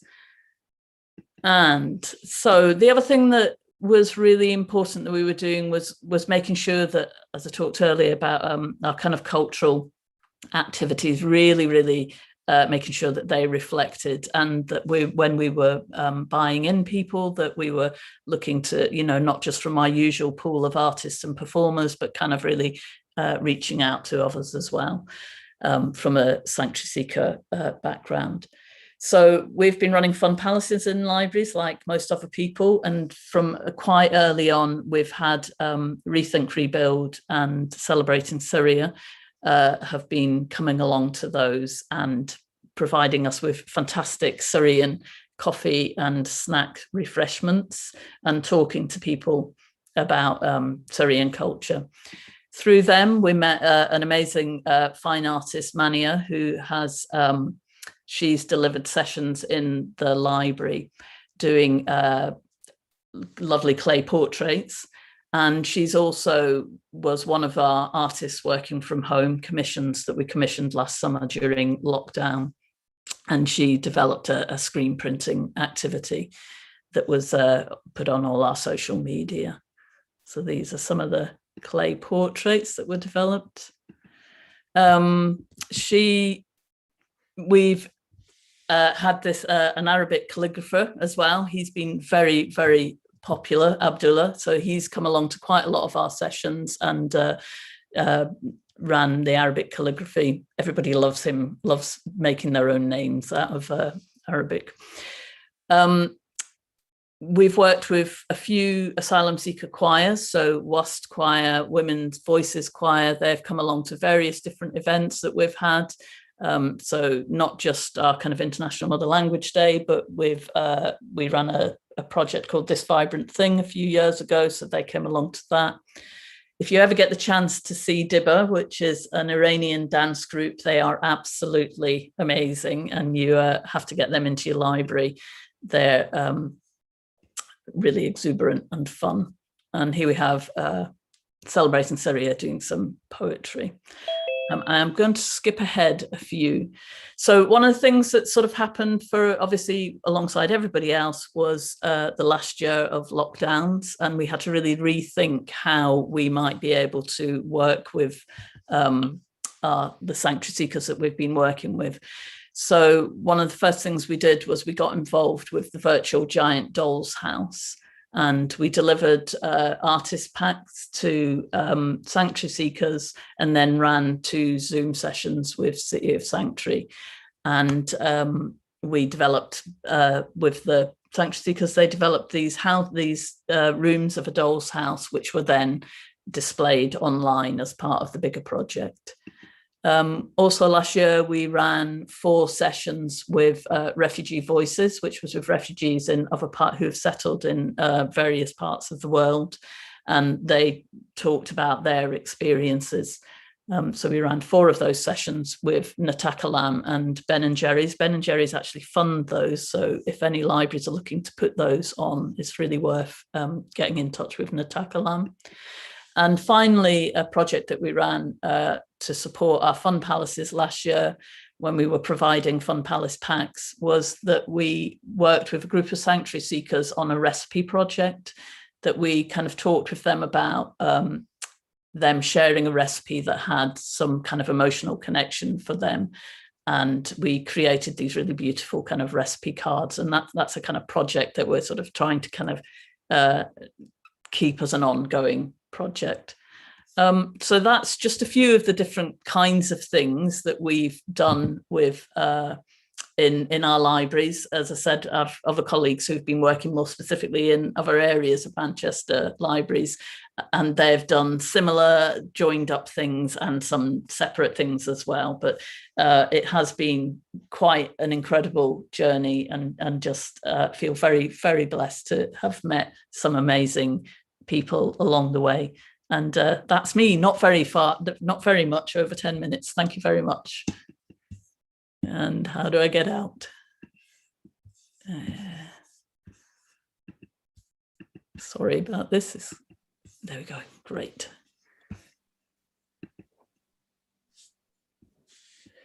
Right. Hello. My name is Donal. I'm from High Street Library. It's a branch library in Bolton. The area, it's a predominantly British Asian area, and then there's migrants from Africa, various countries in Africa, a lot of Eastern Europeans here as well. It's not the most economically affluent area. It does have, yeah, one of the higher rates of migration in Bolton. So yeah, we started our bid to become a library of sanctuary with a view to being a safe space for recreation, providing information for migrants, refugees and asylum seekers, as much as for our native users.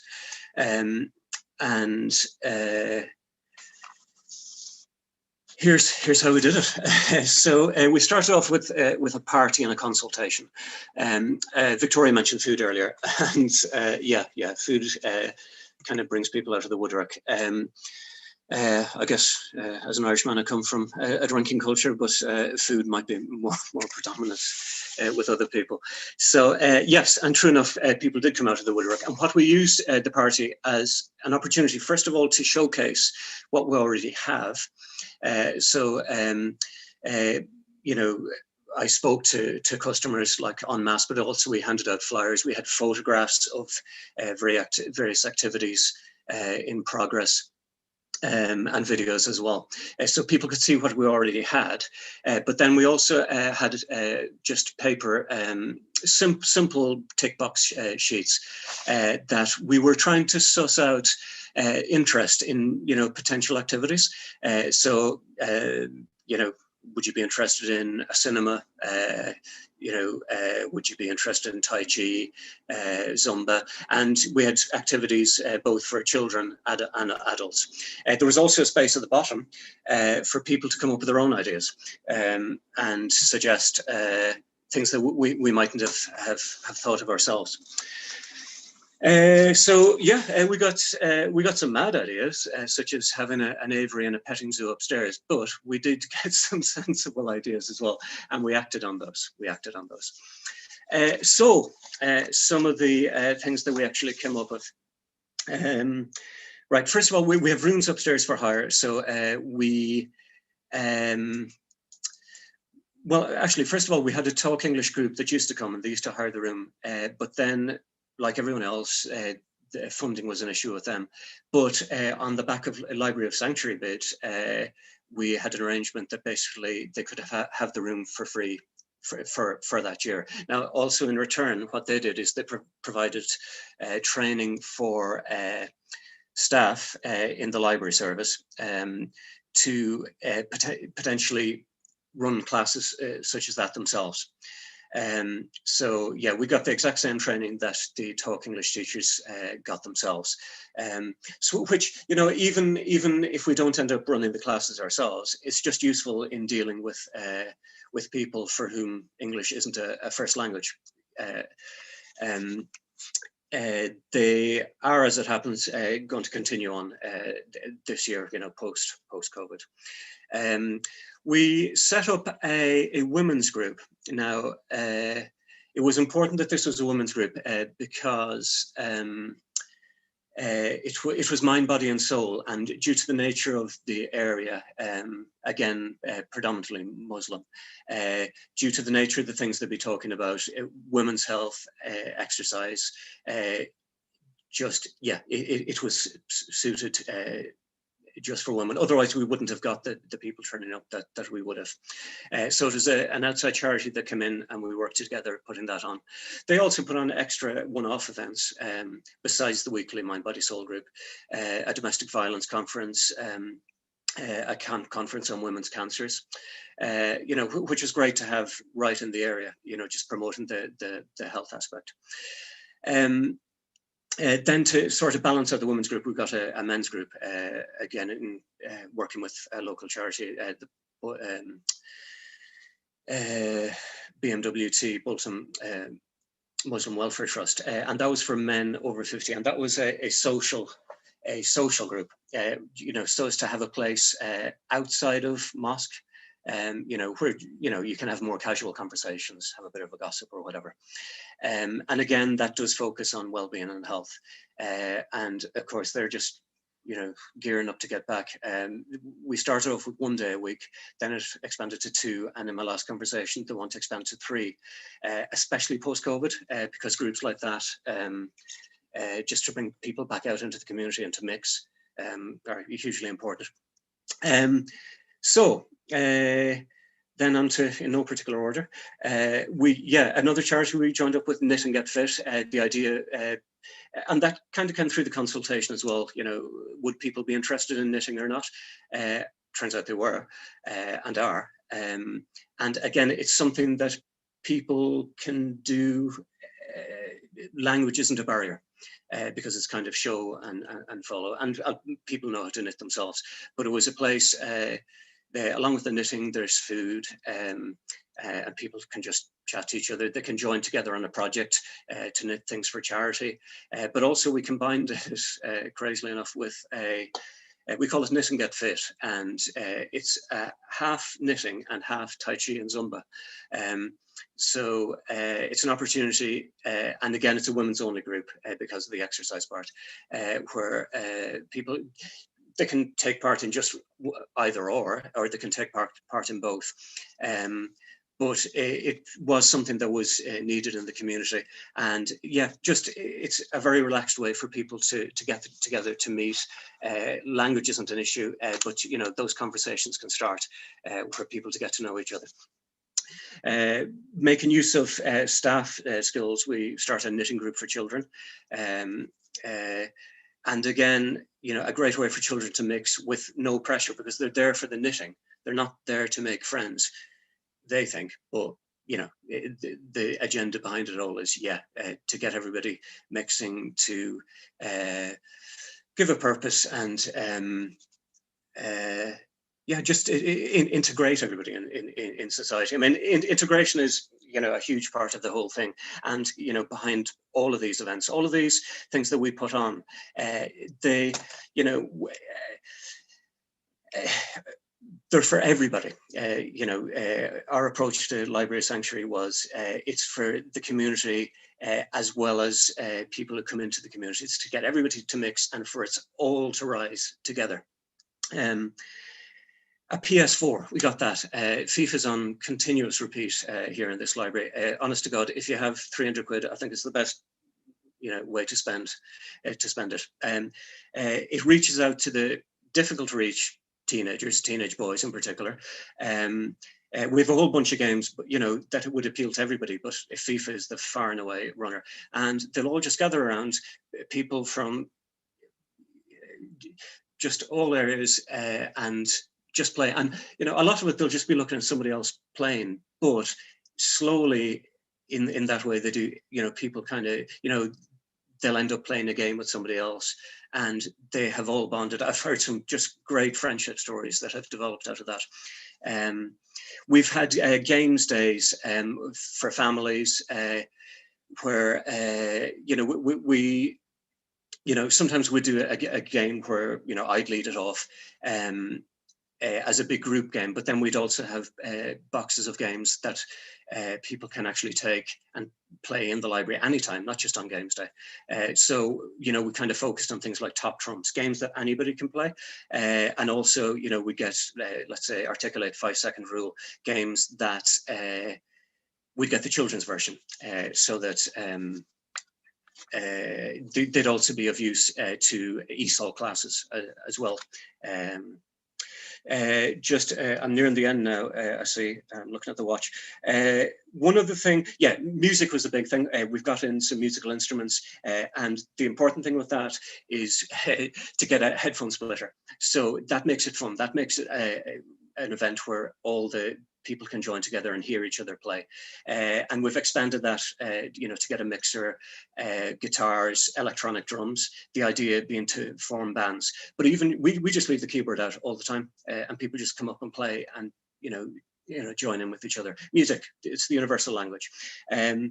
Microscope, we've got that, a couple of microscopes. And again, the idea with that being to have groups that would go down to the park together with a focus, you know, go down to the park, collect some flowers, collect some whatever, and bring them back. So they have the focus to join together as a group, they have a purpose, they come back, and then they have the experience of looking at everything through the microscope. So I'll finish off in 30 seconds. To my mind, being part of the Library Sanctuary bid it gave a focus, you know, and made us all think in ways we mightn't have necessarily thought before. You know, even just, you know, moving slightly left or right. What we wanted to do was generate things that would keep momentum. We wanted events that would continue running, you know, where people would know each other. The knitting group, you know, they all know each other. They all want to see each other post-COVID. But also, when spending the money that we had, was I tried to spend it on hardware, things that we could actually have in the library. That it's not just a, you know, a wonderful event that would have once off. It's, you know, there to be used 5 years' time. That hardware will still be there. I also found that it was helpful, you know, in the past, we've had no money here, but the Library of Sanctuary bid gave us a justification for funding, you know, to the powers above me. But yeah, Library of Sanctuary, yeah, integration for the community. The whole of this library has benefited, you know, and Bolton by expansion. Yep, that's my piece.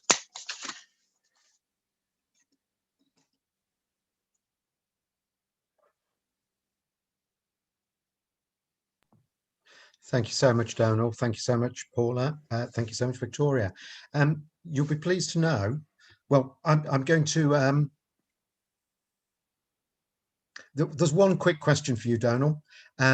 When you offered the service, the Games Console, did you find you had to implement a time restriction due to high demand? There's so many things about the console. Right, when we actually started it off, I had, you know, all these sheets, you know, for booking in, and I had a whole system.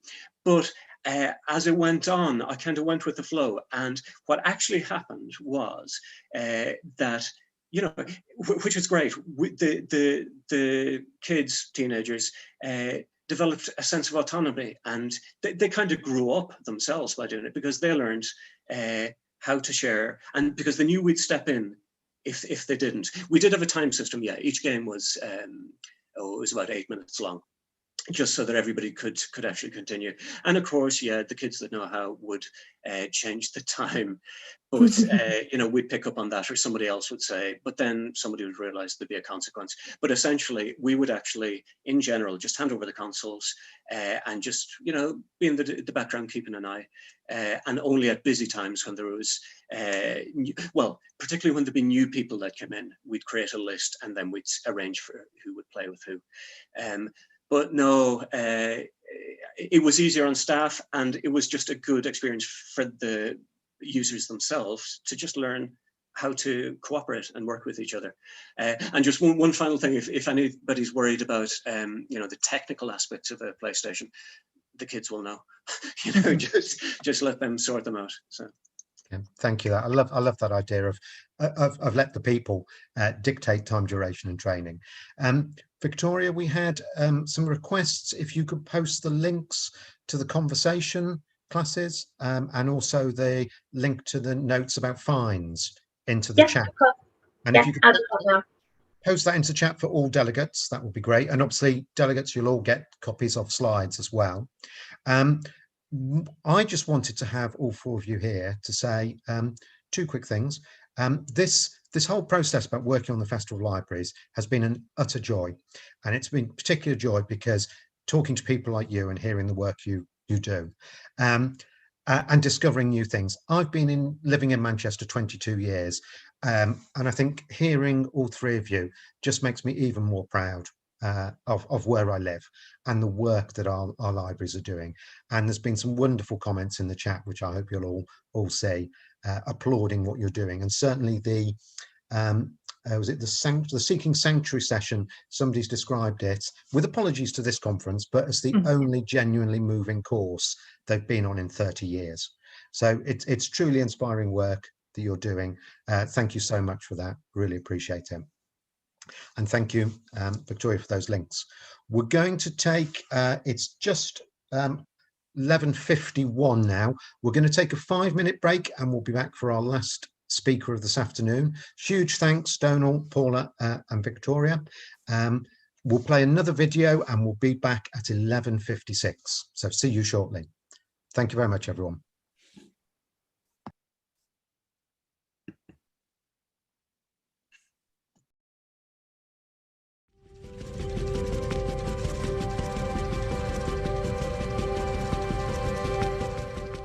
Here we are at Manchester Poetry Library. It's the big rose gold and white building on Oxford Road.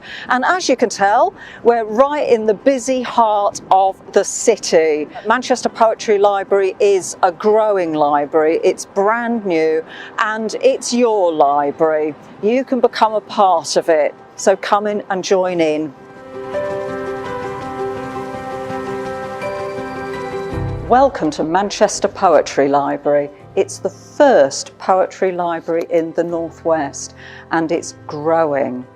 It's going to be focusing particularly on 20th and 21st century poetry, Manchester community languages and poetry in recording. Manchester has 200 community languages, and one of the things that the Manchester Poetry Library is most proud about is that they aim to have all of them represented in the collection. So far there's Bohdan Piasecki and Jennifer Lee Sy, so that's Polish, and in Tigrinya, and there's going to be 198 more. This is going to be a wonderful resource for people to explore community languages and particularly the world of poetry in all those languages. One of the interesting things about Manchester Poetry Library is, as you can tell, it's a brand new building. But Manchester being what it is, and I love the way that Manchester is a city built in layers, it's built on the site of Chorlton-on-Medlock Town Hall, which was the venue for the 5th Pan-African Congress in 1945. Something else you might not know about Manchester Poetry Library is there are going to be 3 levels of membership: adult, young people and children. And the Growing Children section is co-curated by the lovely Mandy Coe, and she's had advice and suggestions and ideas from all over the world.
Hello, everybody. Welcome back. If you didn't take a break and stayed in front of your camera, I hope you enjoyed that preview of Manchester Poetry Library. If you didn't see it, all the films that we're showing are on the Manchester City of Literature website. That's manchestercityofliterature.com, and look for tours and trails in the What's On section, and you'll find those. And if you're joining us tomorrow, Becky Swain, who's director of Manchester Poetry Library, will be talking about their approach to building an inclusive collection. One aspect of the public programme for the Festival of Libraries is a whole series of artist residencies. We have 3 writers, an illustrator and a songwriter in residence in libraries across Greater Manchester for 6 weeks, and they've been working with community groups to create their own writing, illustrations and music, which will be shared during the festival. We also have 2 virtual writer residencies. We have a writer from Iowa City and a writer from Melbourne, 2 other cities of literature, who are in virtual residence over the next 3 weeks. And there'll be an Instagram live conversation with those writers on this Friday. And we've also worked with Future Everything and the Writing Squad to explore future libraries. So we've paired 3 writers with 3 technologists to come up with different approaches to what they think the future libraries might be like and might be look like. So I'm delighted we're going to hear now from one of those writers. That's Lydia Hounat, who's a writer and photographer. I'm going to let Lydia introduce herself and talk about the project she's working. But as she does, I'm sure you'll see exactly why the digital art commission that she's working on, the thinking behind it and the questions that it raises are perfectly pertinent for today's theme of trust. So I'll hand over now to Lydia. Thanks, Ivan. Good morning, everybody. Thank you for coming to listen to all of us talk about the value of trust and its relationship to libraries. And I'm really pleased to share with you the commission that I've been working on with my fellow collaborator Izzy Bolt, who is the creative technologist. So before I introduce that to you, I thought I'd tell you a little bit about myself. So I'm British Algerian. My dad is Algerian, my mum was born here, and I've grown up in Manchester all my life. And my specialism is mostly in looking at Immigrant communities in North Africa, specifically within Algeria. So my family come from a sub-community within the Immigrant, which is a very large group indigenous to Africa. They're called Kabylie. And I'm very interested in looking at how art and music and poetry became mediums in which intergenerational trauma was articulated. And that's something that I'm hoping to pursue a PhD in future.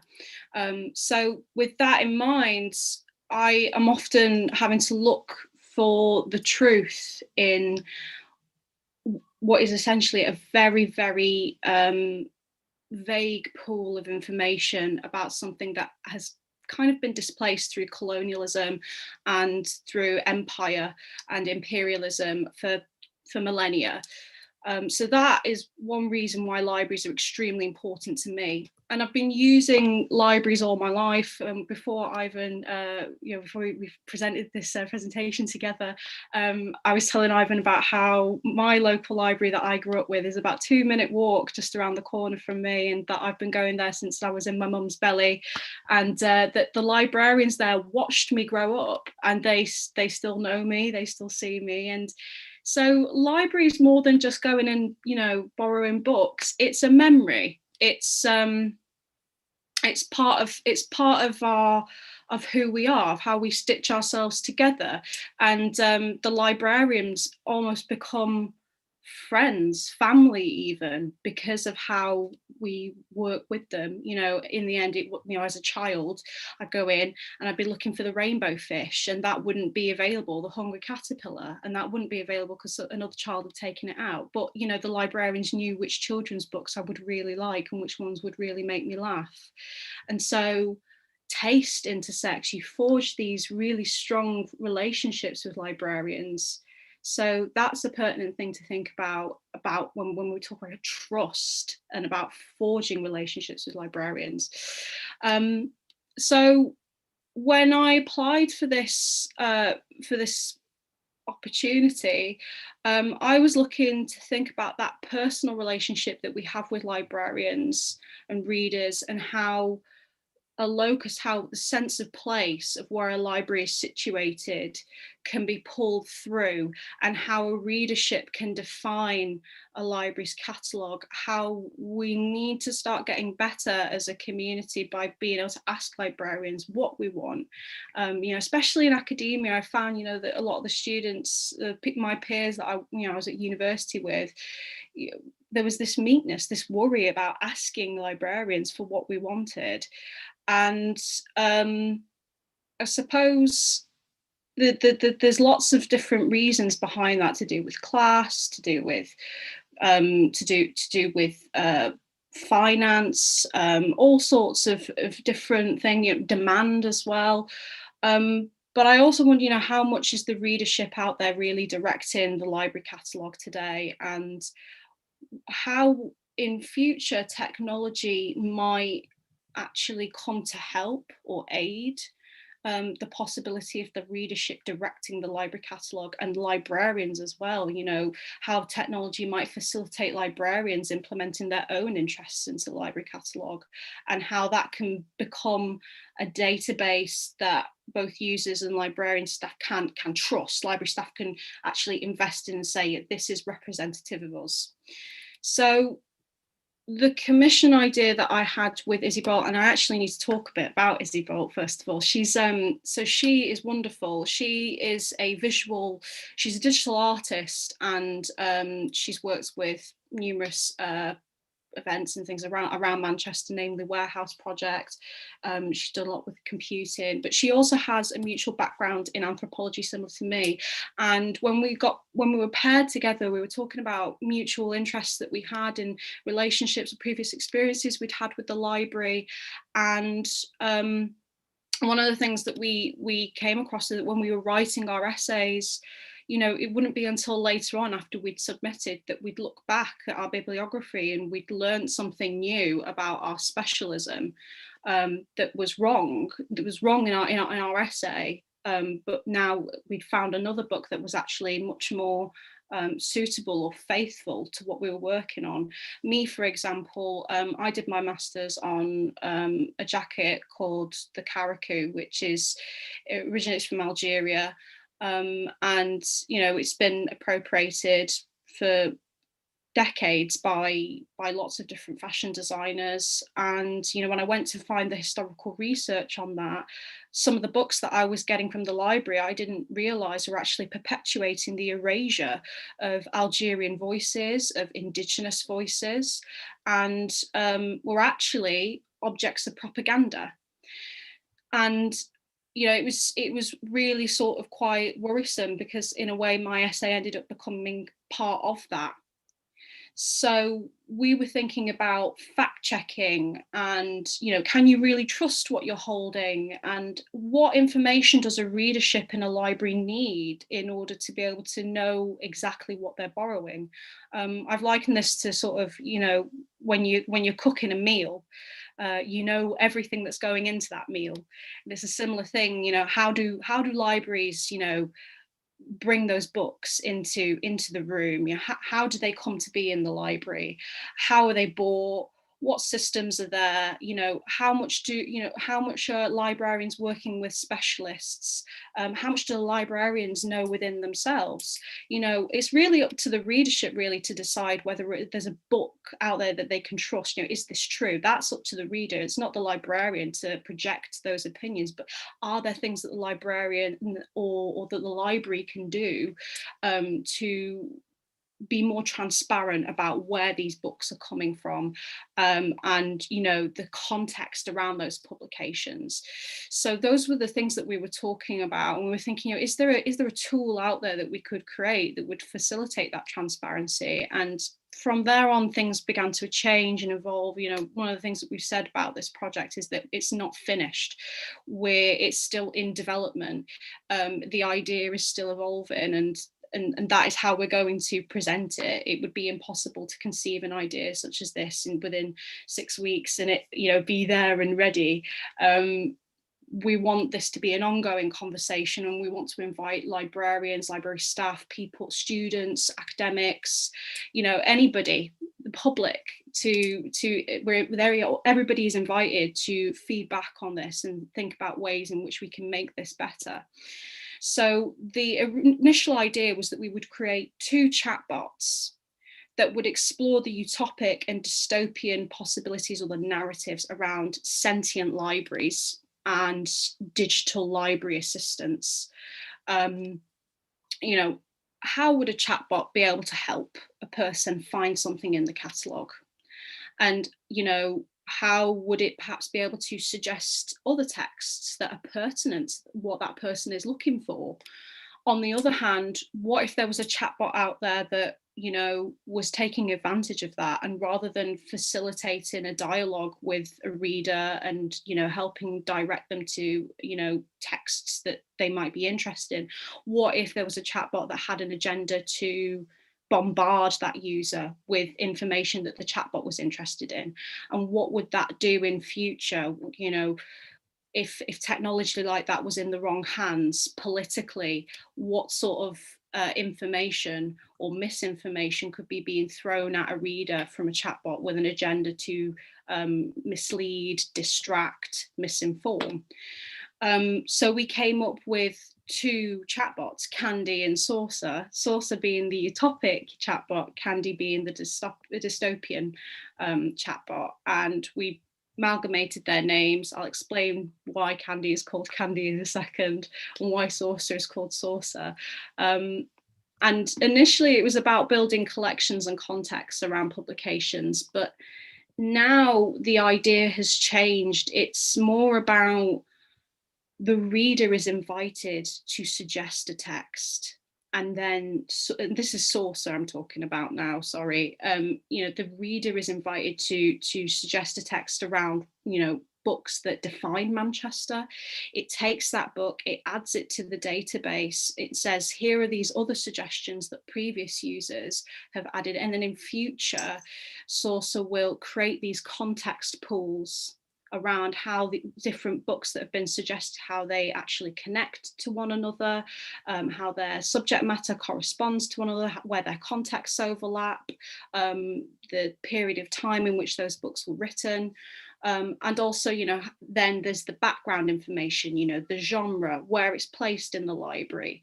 Was it a book that was funded by the government at the time? How it was acquired, its acquisition, you know, does it come from a standard supplier like Amazon, or did it come directly from a press that's based within Manchester? So it's more than just fact checking and being transparent around a book's origins. It's allowing the readership to sculpt what goes into that catalogue. So what ends up happening is that the readership is localizing the catalogue. It's saying, you know, okay, so what books are out there that define Manchester? Well, it's these, you know, it could be Leicesters listeners, or it could be the play East is East, about Ayub Khan Din, you know, and all of those different suggestions localize the library. That gives the library its niche. You know, this thing that we're doing already to facilitate, you know, this archivists, but you know, how many times does the readership say, well, this is definitely something that's a component of Manchester, or this is something in my view that defines Manchester. So localizing the texts that go into the catalogue, giving the library its niche, is a huge part of facilitating that trust between users, librarians, making people feel a part of a community. So who is this really for? You know, who is Candy for? Who is Saucer for? Well, Saucer is actually designed initially to provide context around publications, as I previously stated. It's about knowing what you're borrowing and how it came to be in the library. It's about curating these small collections of books that are directed by the readership. But I would say, you know, that is for everybody. If I'm reading, you know, as a teenager, I think I used to read a lot of Cathy Cassidy.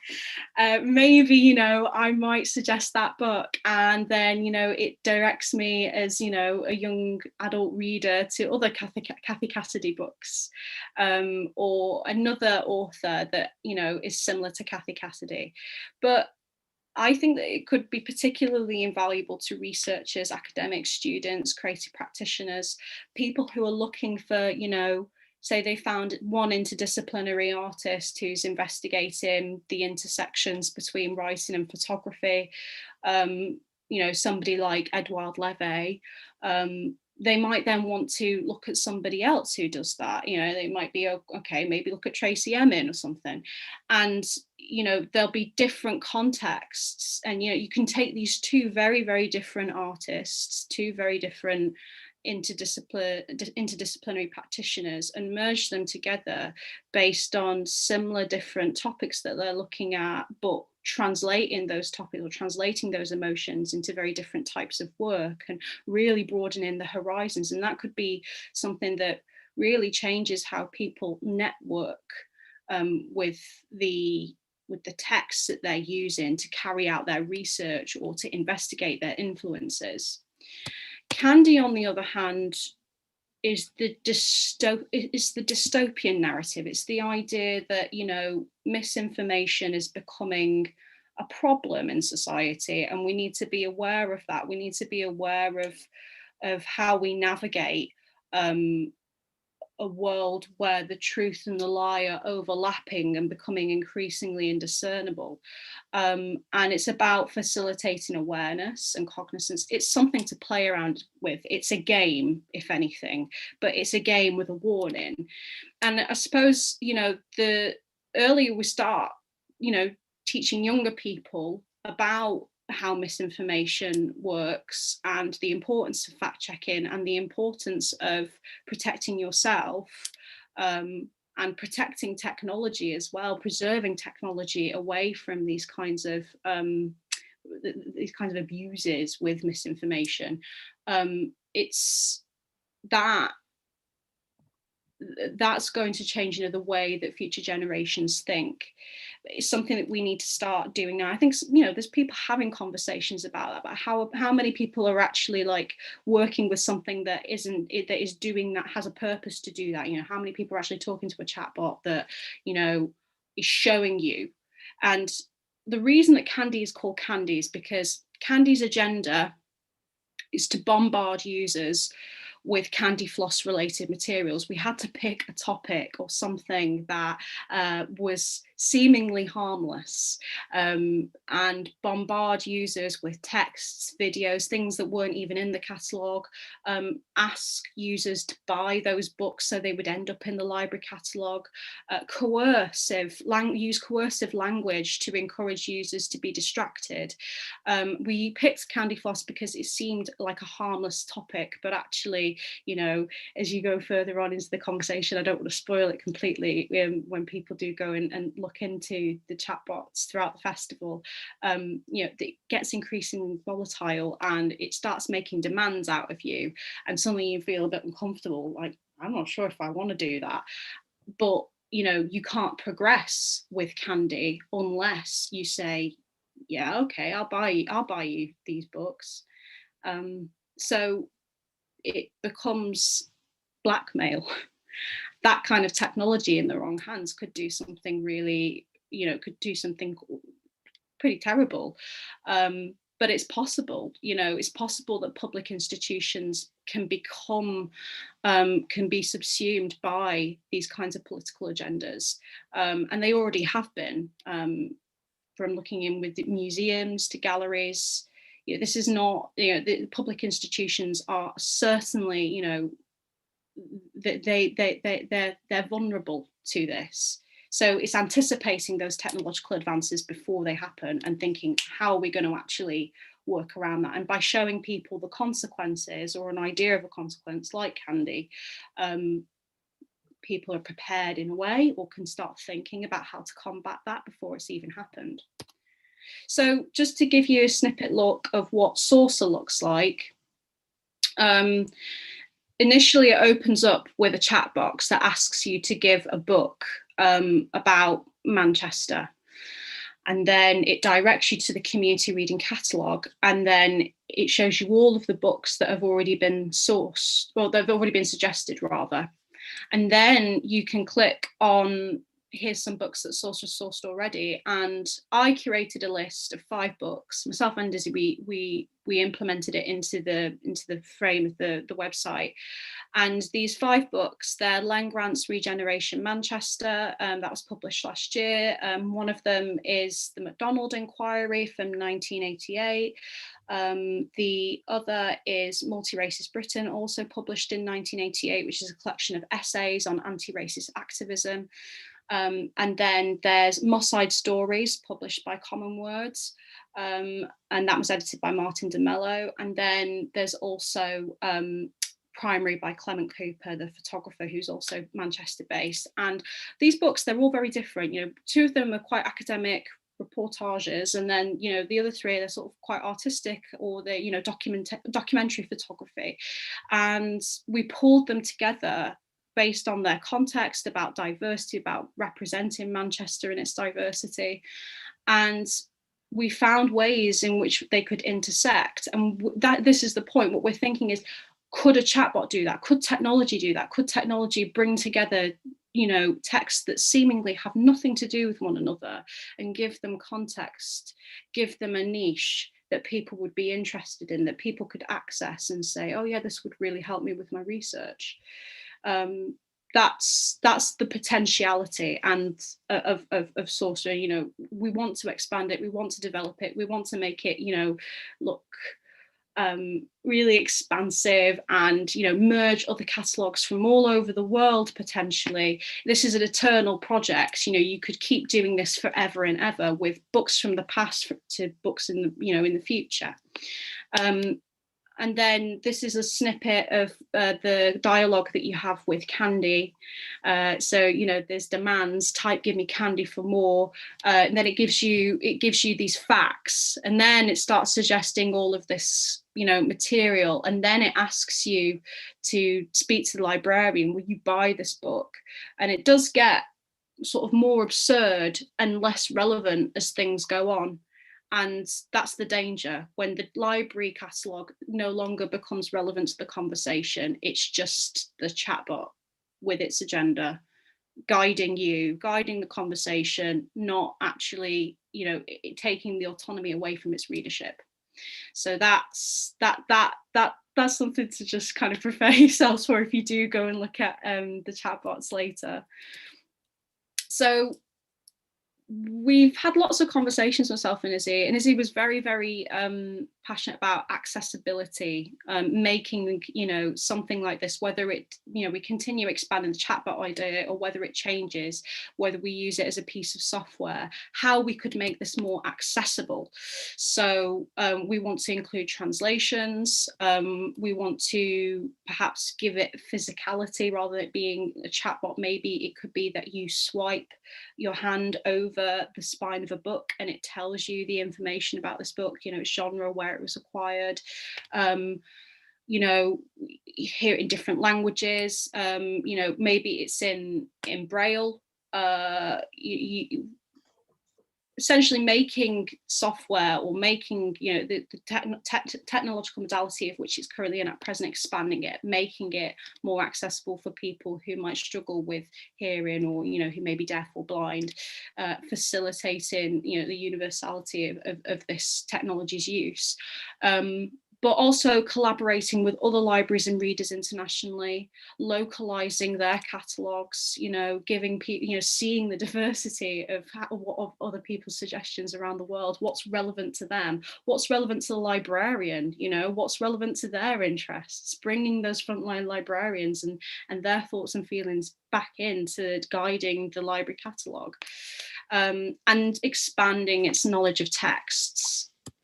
And of course, at the very start of this, encouraging fact-checking and trusting what we borrow for everybody, everywhere.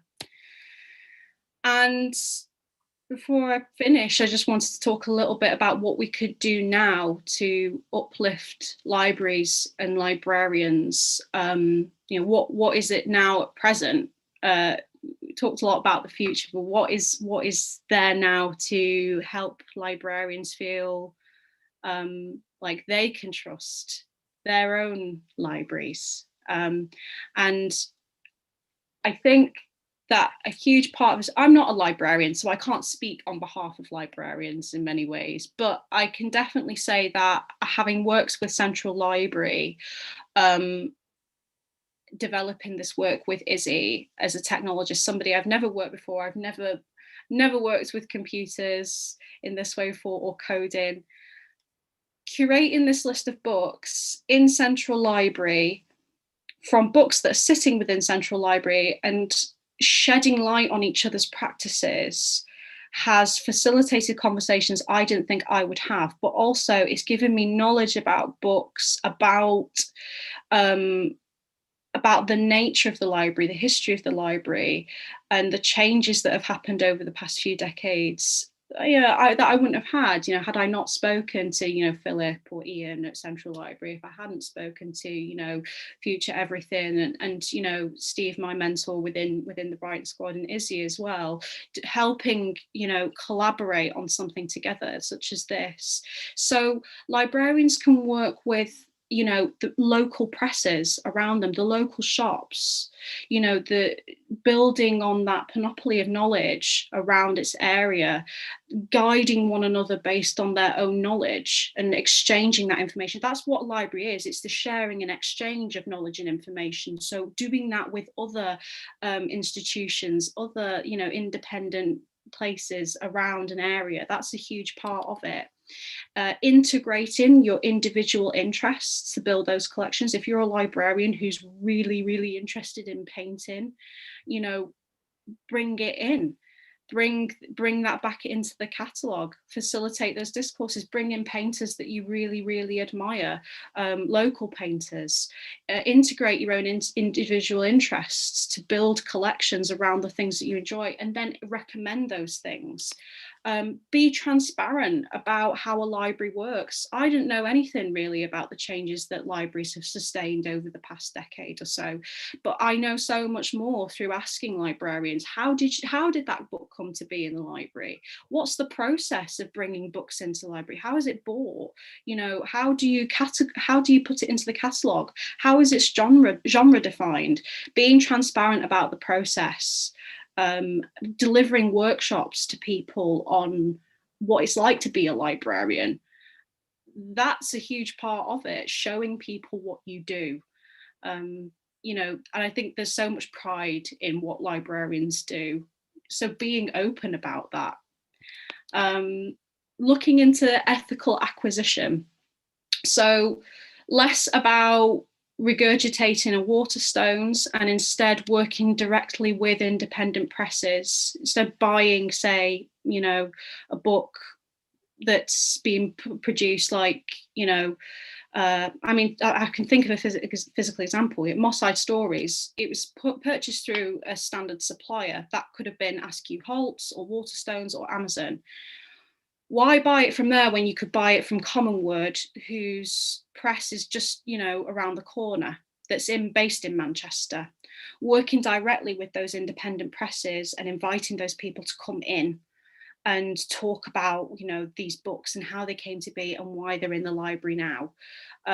Acquiring those books in an honest way, uplifting a community by giving, by working with the community and those presses that are immediately there and present, and inviting technologists to work directly with the libraries.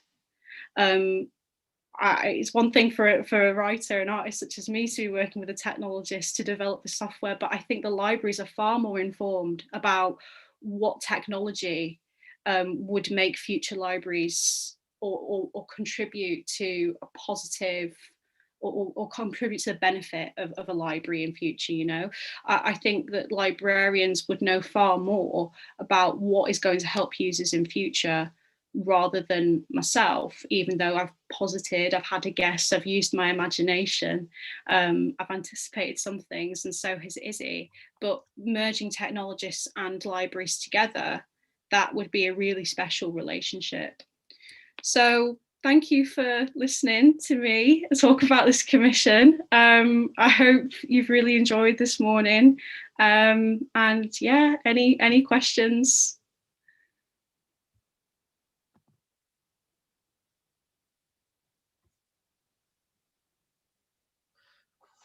Hi, Lydia. Thanks so much for that. Could you stop screen sharing? Thank you. Absolutely fascinating work. I think that's posed a lot of questions there to our delegates. I've got one question from a delegate, which is, I want to take you right back to the beginning of your presentation, where you talked about the idea of displaced information.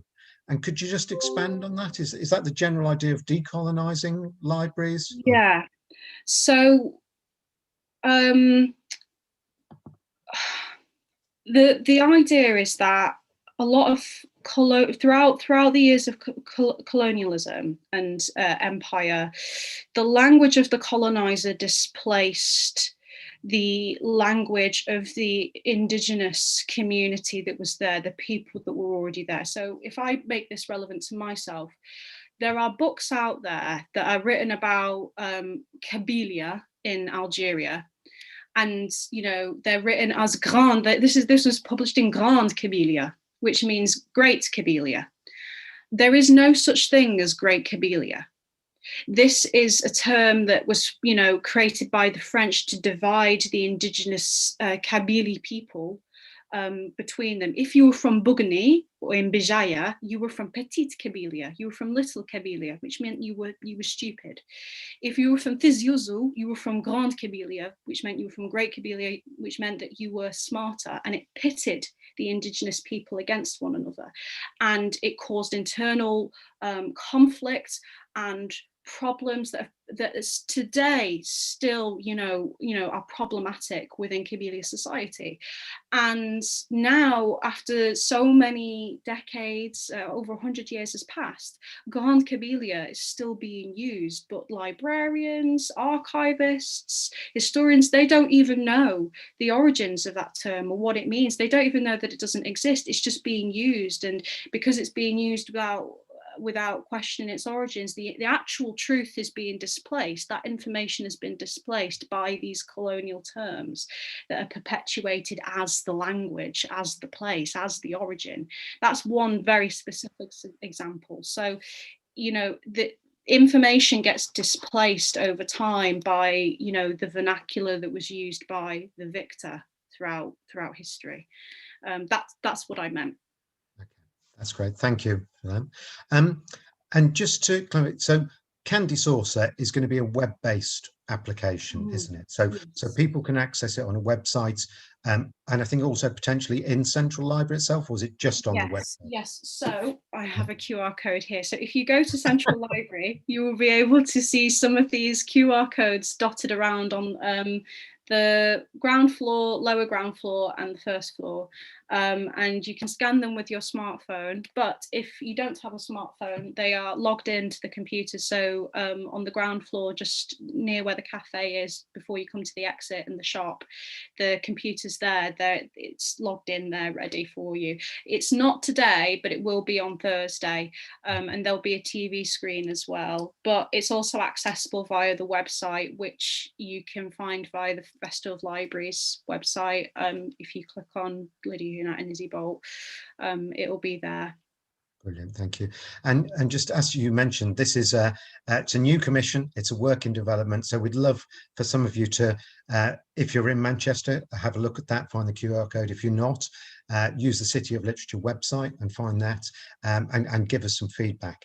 I know you couldn't join us for this morning, but our first speaker, Shirley Yearwood-Jackman, was talking about, you know, trust in a post-truth society, and it was about developing critical, part of that, building social capital, but developing critical thinking skills.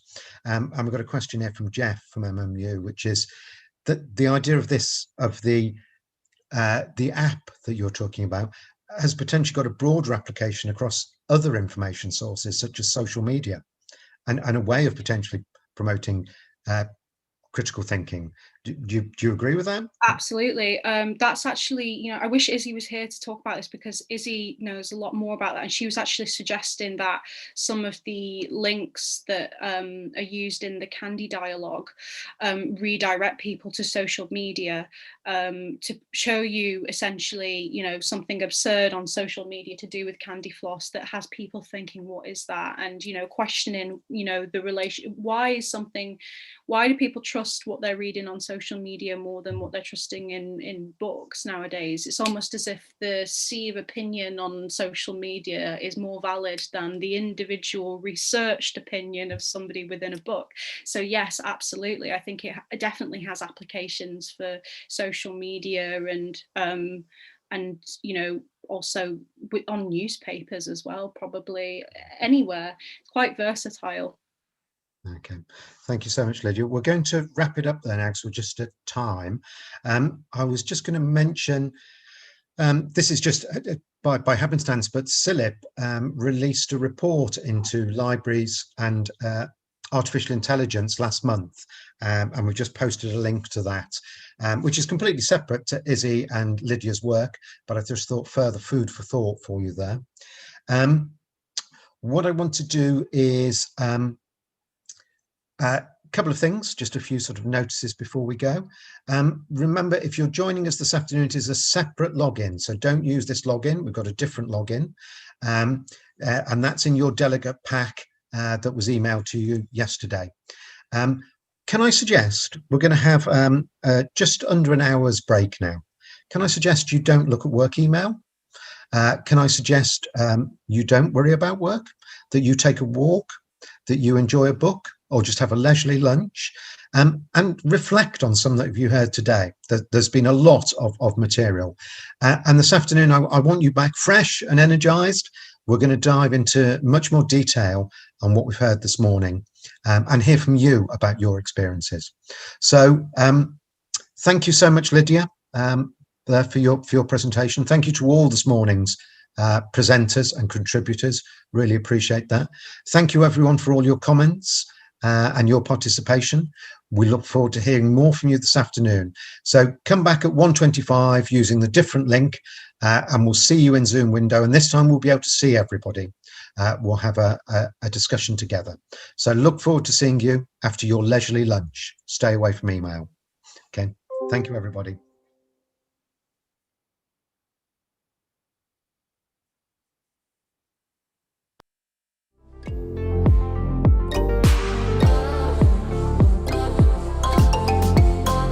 Libraries are inspirational. Libraries are free. Just stop and think about that a minute. Just have that moment, just think. Libraries are free. I'd say libraries are alive. Libraries are listening spaces. Everywhere you go in Manchester, there's a library. Manchester is Library City. It is home to some of the most amazing, spectacular libraries. I just think libraries are essential. Library is an open space for everyone. Libraries are a home from home. Libraries are places of sanctuary. Libraries are fun. Libraries are activators of change. Libraries seem to be the best kept secret, so I'm sharing this secret with you.